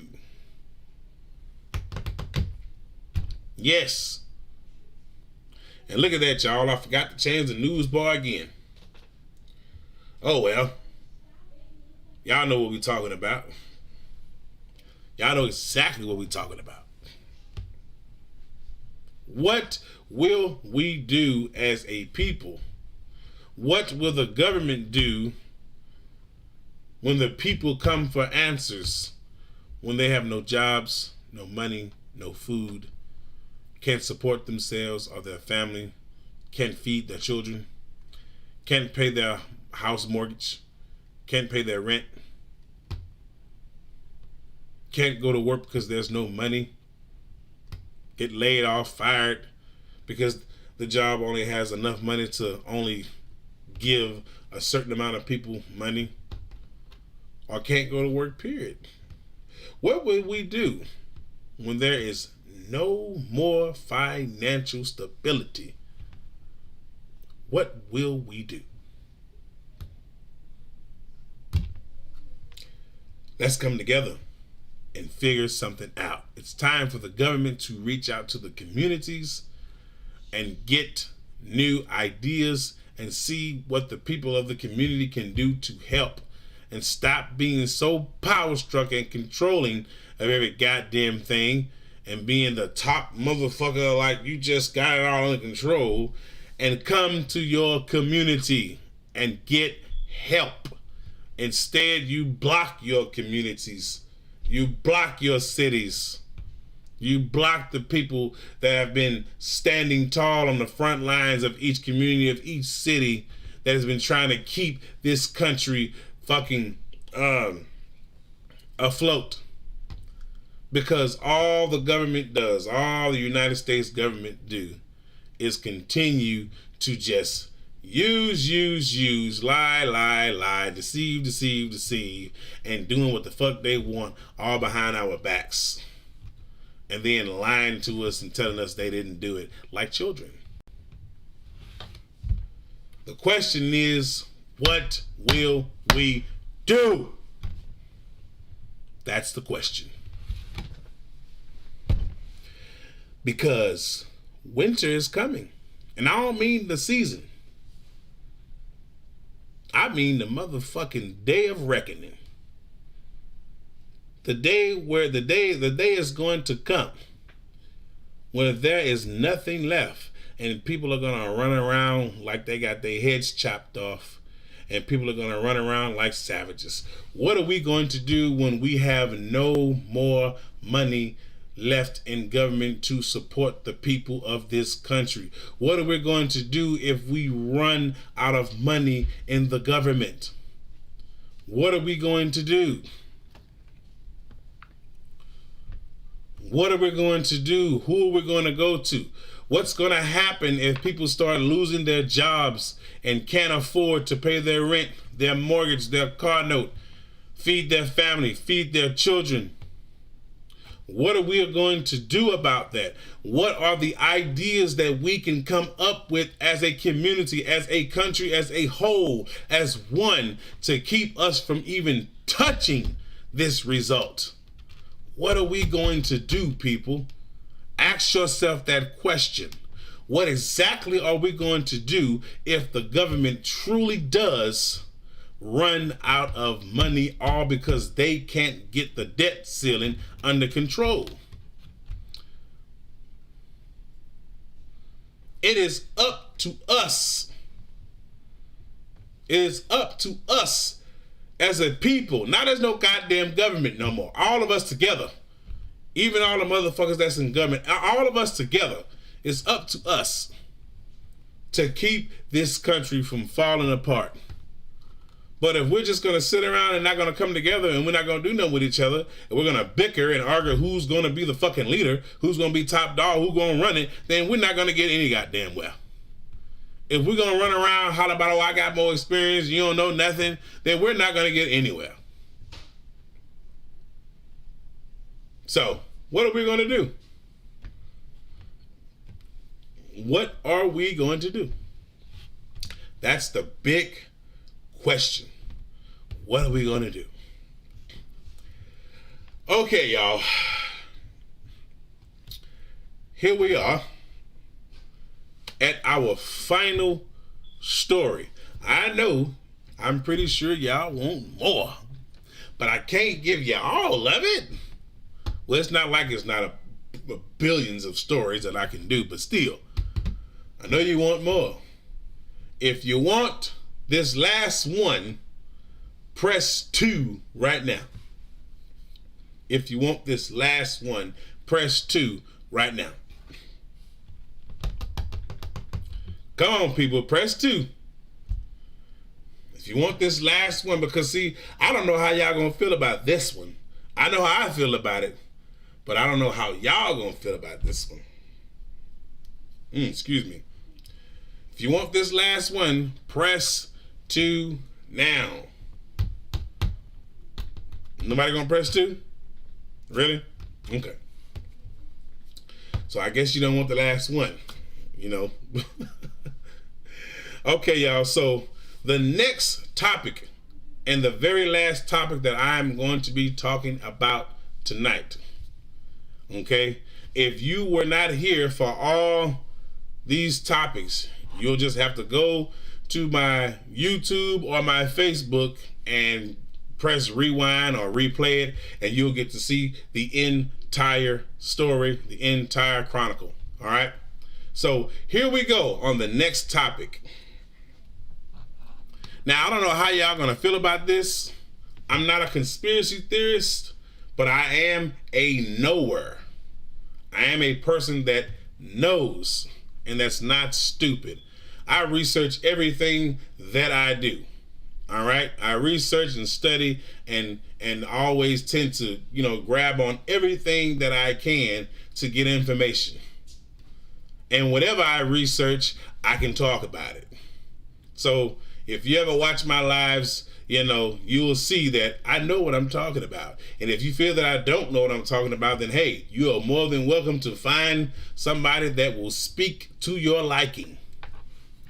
But you will get nothing but raw right here from Tony Real the God.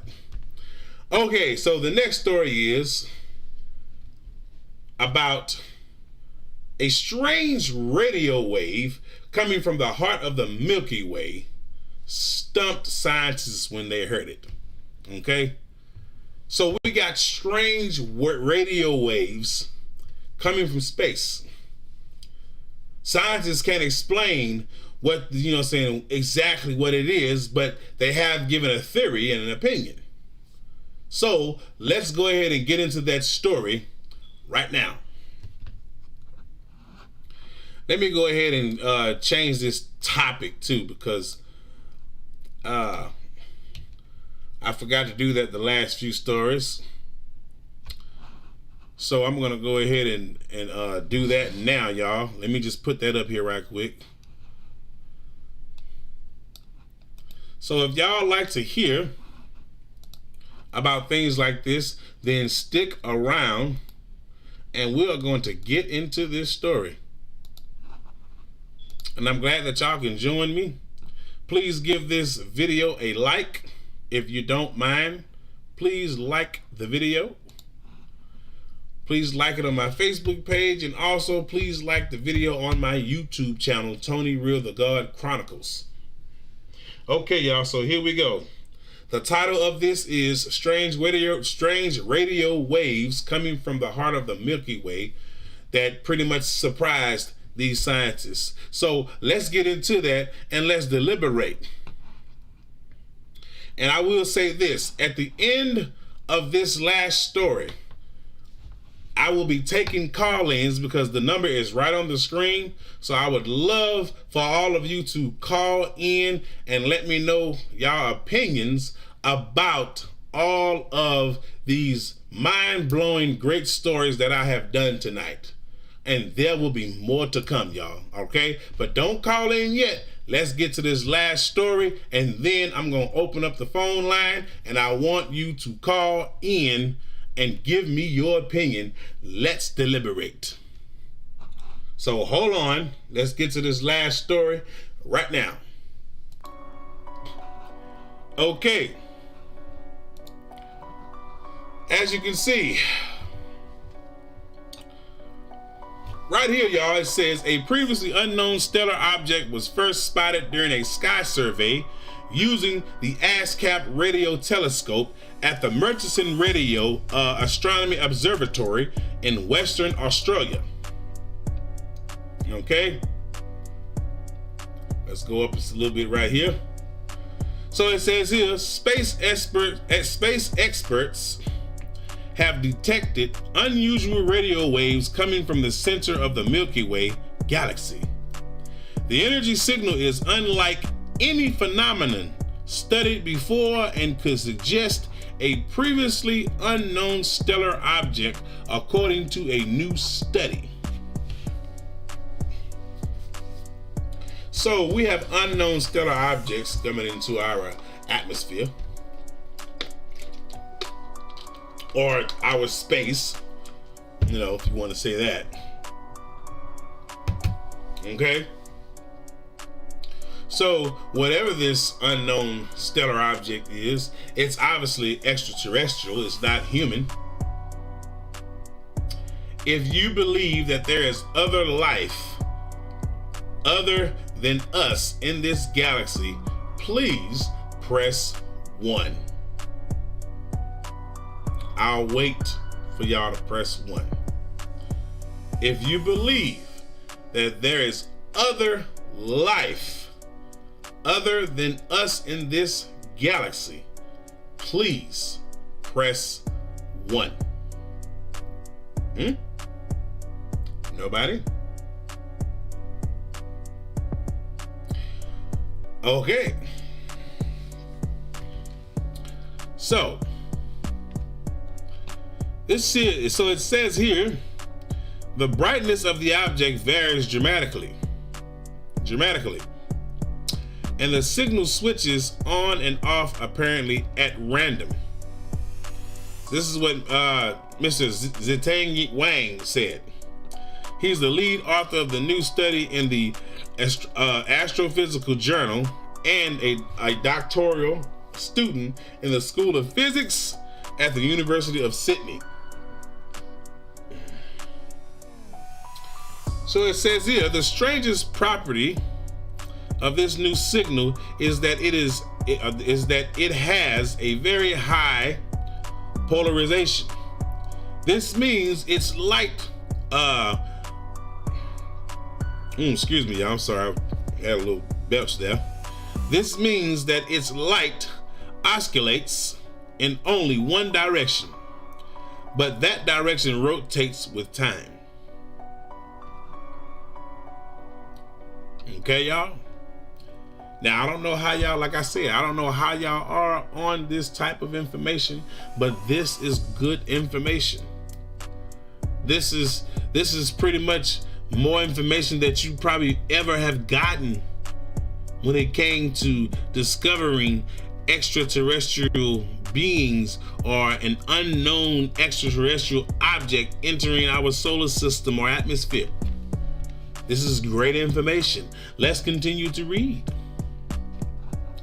The team initially thought it would be a pulsar, a very dense type of rapidly spinning neutron, a star or a type of star that emits huge solar flares. The signal from this new source of radio waves, however, don't match what astronomers expect from these types of stars. The fickle object has been named after its coordinates in the night sky.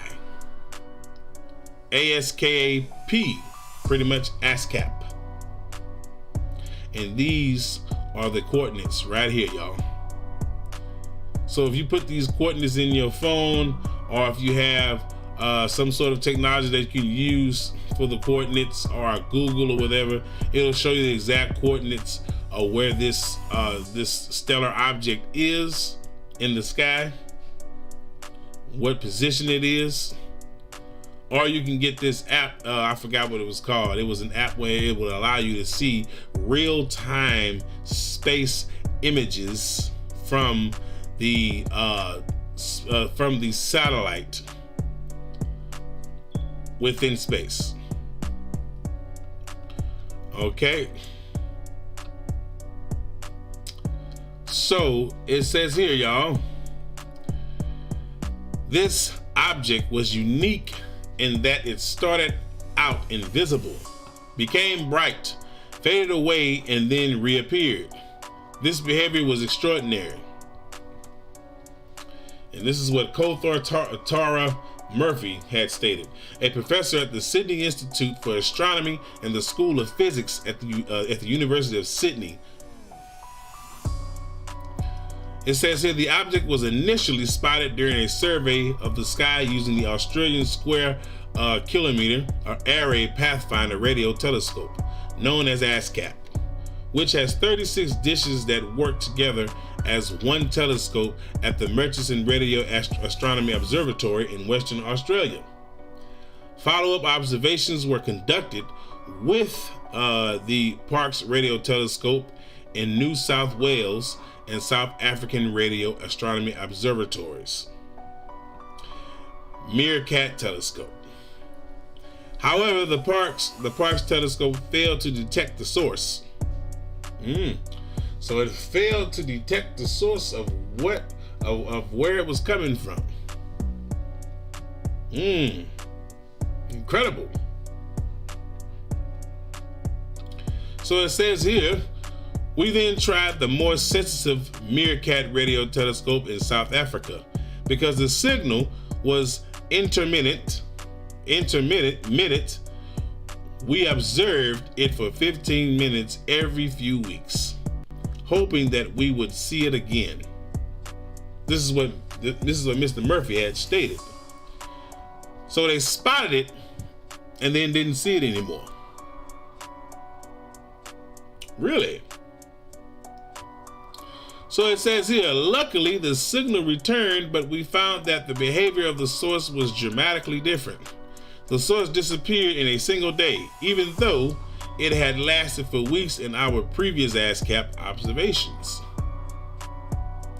Murphy said more powerful telescopes such as the planned square kilometer array may help solve the mystery.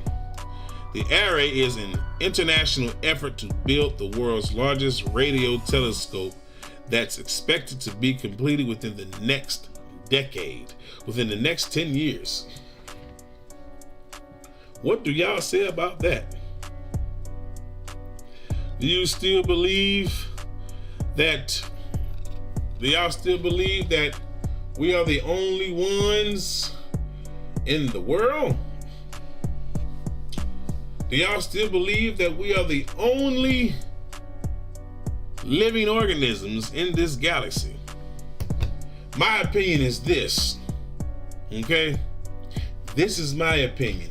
My opinion is that what they could have possibly saw, from my opinion, from my own analyzation, what they could have possibly saw was an extraterrestrial being or a ship or something shaped as an unknown object that we've never seen before. It could have been an extraterrestrial spaceship that has all these different glares and ways that it looks in the sky when you look through a telescope. Very much, I would say it's a very much pretty much good piece of equipment, pretty much a good piece of advanced technology. But what do y'all think? If you do not believe that we are living in a universe that is far greater than ourselves, then you are a fool. If you believe that we're the only ones in this universe, then you are a fool. Because we are not. Unfortunately, people, we're not the only ones in this universe. Far as I'm concerned, they could have saw a star that projected itself as a interstellar machine or ship. It could have been, it's been a lot of research and theory that has went on that some extraterrestrials are energy beings and can morph and shape themselves into anything. It has been theorized and studied that extraterrestrials have abilities far beyond our imaginations, that they're so advanced, they're millions and billions of years ahead of us in technology that it wouldn't be able to even fathom our own minds. We can't even fathom the thought because our minds are so far behind, we wouldn't be able to take in the information. That's how advanced these beings are. Far as I'm concerned, we were seated here on this planet. There was no, let's just say, actual creation like a lot of you fucking Christians think. There was no creation. We were seeded, planted like a plant, and grew out a goddamn root. Because I want you to think about that whether it's a quote or whether it's, you know, the words in this Bible when it says something about that God made you from the dirt. Think about that. Did this God really make you from the dirt, or did you grow from the dirt? You really should think about that, Christians. Because a lot of y'all believe in that bullshit ass Bible. I'm going to tell you that right now. A lot of you do. And as many times I done broken this Bible down and debated a lot of you Christians and roasted your asses on your own Bible, y'all still believing in that damn bullshit. Y'all still believing in that Bible. I don't know what's wrong with y'all. Y'all really believe everything that's in that goddamn book. Do you know that that whole Bible talks about extraterrestrials? Did you know that? What do you think your angels and your demons are? They are extraterrestrials. There are no men and women with fucking wings flying around with armor and swords. There are no creatures with horns and looking like these demonic creatures that y'all call demons and shit. There's no such thing as these angels or demons, but there are such things as these creatures that Christians call angels and demons. So you got to go back to the story in your Bible in the book of Enoch when it talks about Enki and Enlil, these giant beings that came from the sky and created the world. Because when they came to this planet, there was nothing but water and land. They seeded this world along with the help of other beings. They came from a planet beyond the sun. See, you need to read your Bible correctly and stop reading it for what you think. See, I could get into that, but see, I don't want to destroy none of you Christians tonight. I don't feel like doing it tonight. But you better goddamn guarantee that one of these stories is going to be about your Bible one day. And I am going to destroy your ass. Because everything you're going to try to say about your Bible, I'm going to use your own Bible to discredit you. Everything I'm going to say that you're going to be hot about, well, the Bible says, oh, come on, man. I'm going to get you. I'm gonna get you. You know, see, I'm down with that comedic shit. I'm down with that, you know what I'm saying, with that knowing, not believing, but knowing. See, when you believe in something, that means I can tell you that that means I can tell you that it's an invisible man that you worship, and you're gonna believe it. I can write a book saying that there's this creature of great power and invisibility, and it gives us all blessings, and it heals us if we just pray to it, and you're going to believe what's in that book. Because if I can write in the book whatever I want, I can control the reader. You need to realize that, because that book, and I want to know this too, y'all, when the fuck did your God have to write a book? Why come your God didn't write now motherfucking book? Think about that. A man with fingers wrote that shit, put all those events that all these men supposedly discovered or witnessed, and they were written. All these beings that they claimed to have seen were not angels or demons. They were beings. They were extraterrestrials that had already been on this planet long before there was a human. Long before there was anything. Think about the book you're reading before you come trying to tell me that my soul is lost and that I'm damned to hell. Because first of all, there is no such thing as that shit. It's all in here. Just like the God concept. All in here. But you're going to say there's proof. There's this, there's that, all written by man and giants. giants were real. That's been proven. It's been discovered. But you know what? We're not going to get into all that tonight. I'm going to save that for another story. Because I'm going to tell you right now, I will eat you Christians' ass up on this live tonight if I go there. So I'm going to save it for another story. But anyway, my opinion is this.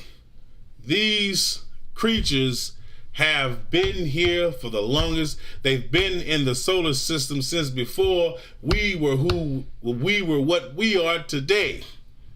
Okay? What they have saw has already been there for centuries. It has never left. And I wouldn't put it past if it's seen this world form as we started to grow from it.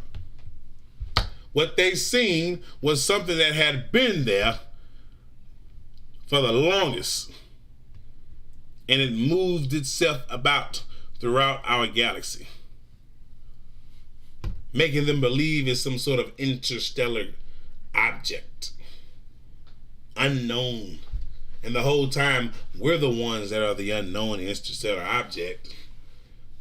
They're observing us. We're not observing them. Extraterrestrials are real, people. Get it through your thick ass heads. Extraterrestrials are real.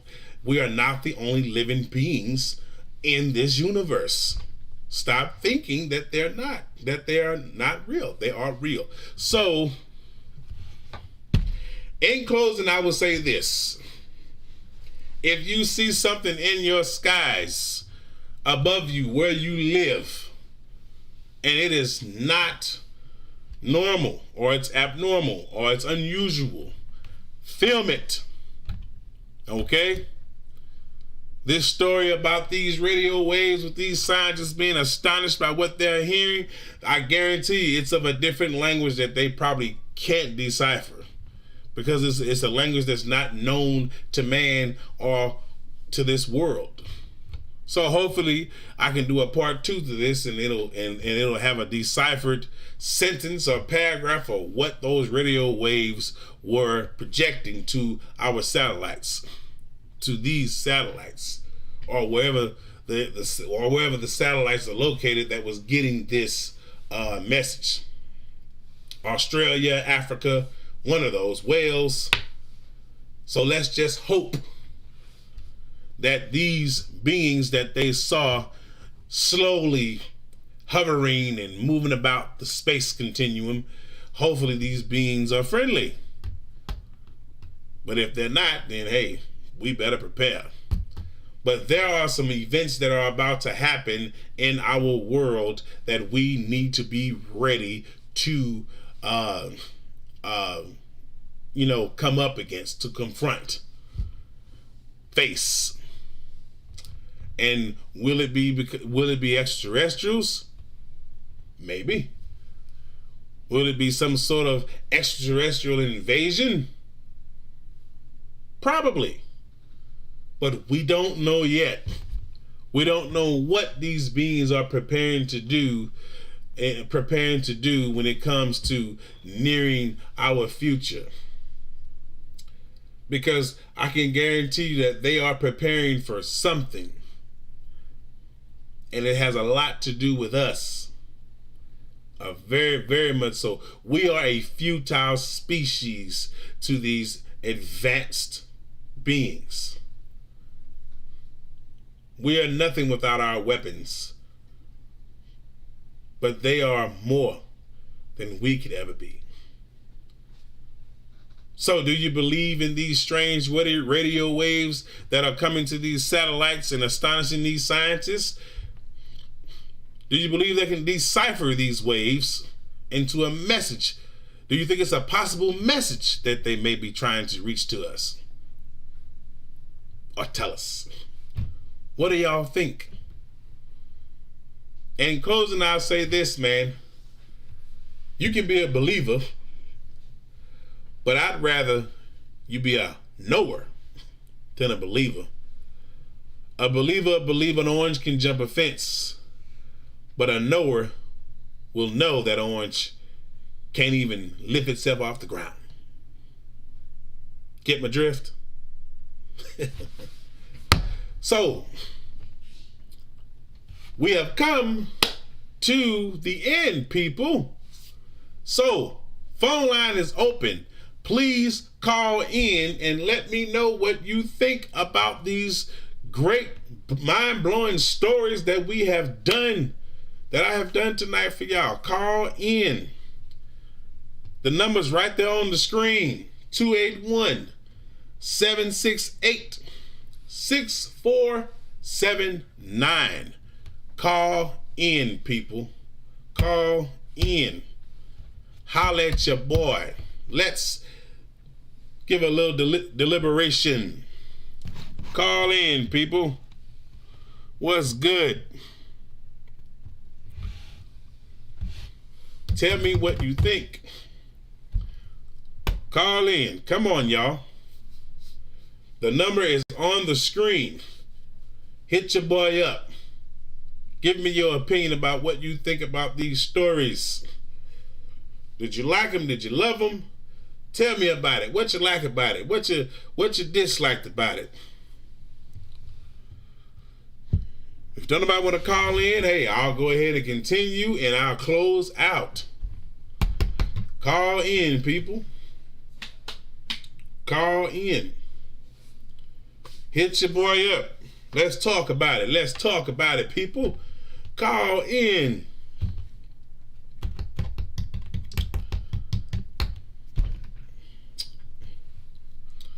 Call in.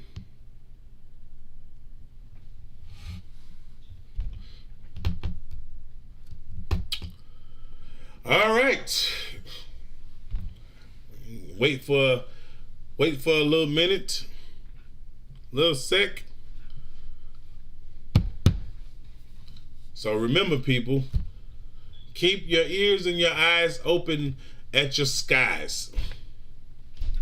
Pay attention to the things that the U.S. government does, because it is, or it has a lot to do with your lives.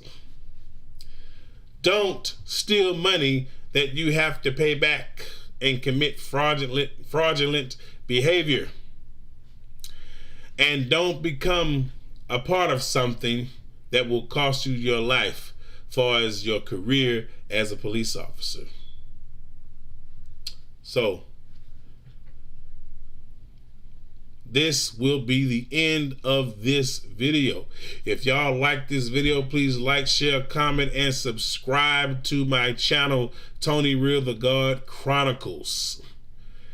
Please subscribe to my other channel, Tony Real the God Reacts, if you like to see video reactions. I'll be doing more of those tomorrow too.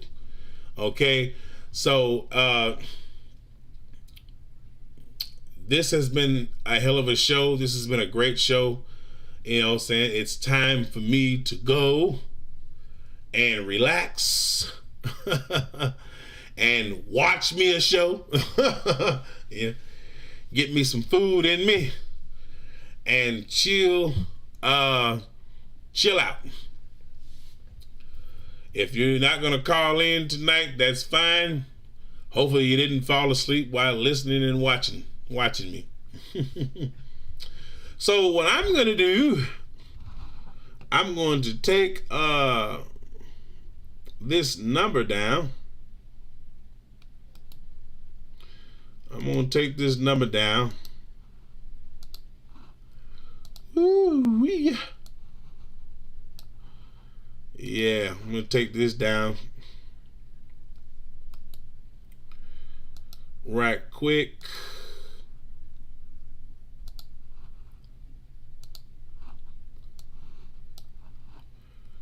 Yes, indeed. Take this down right quick.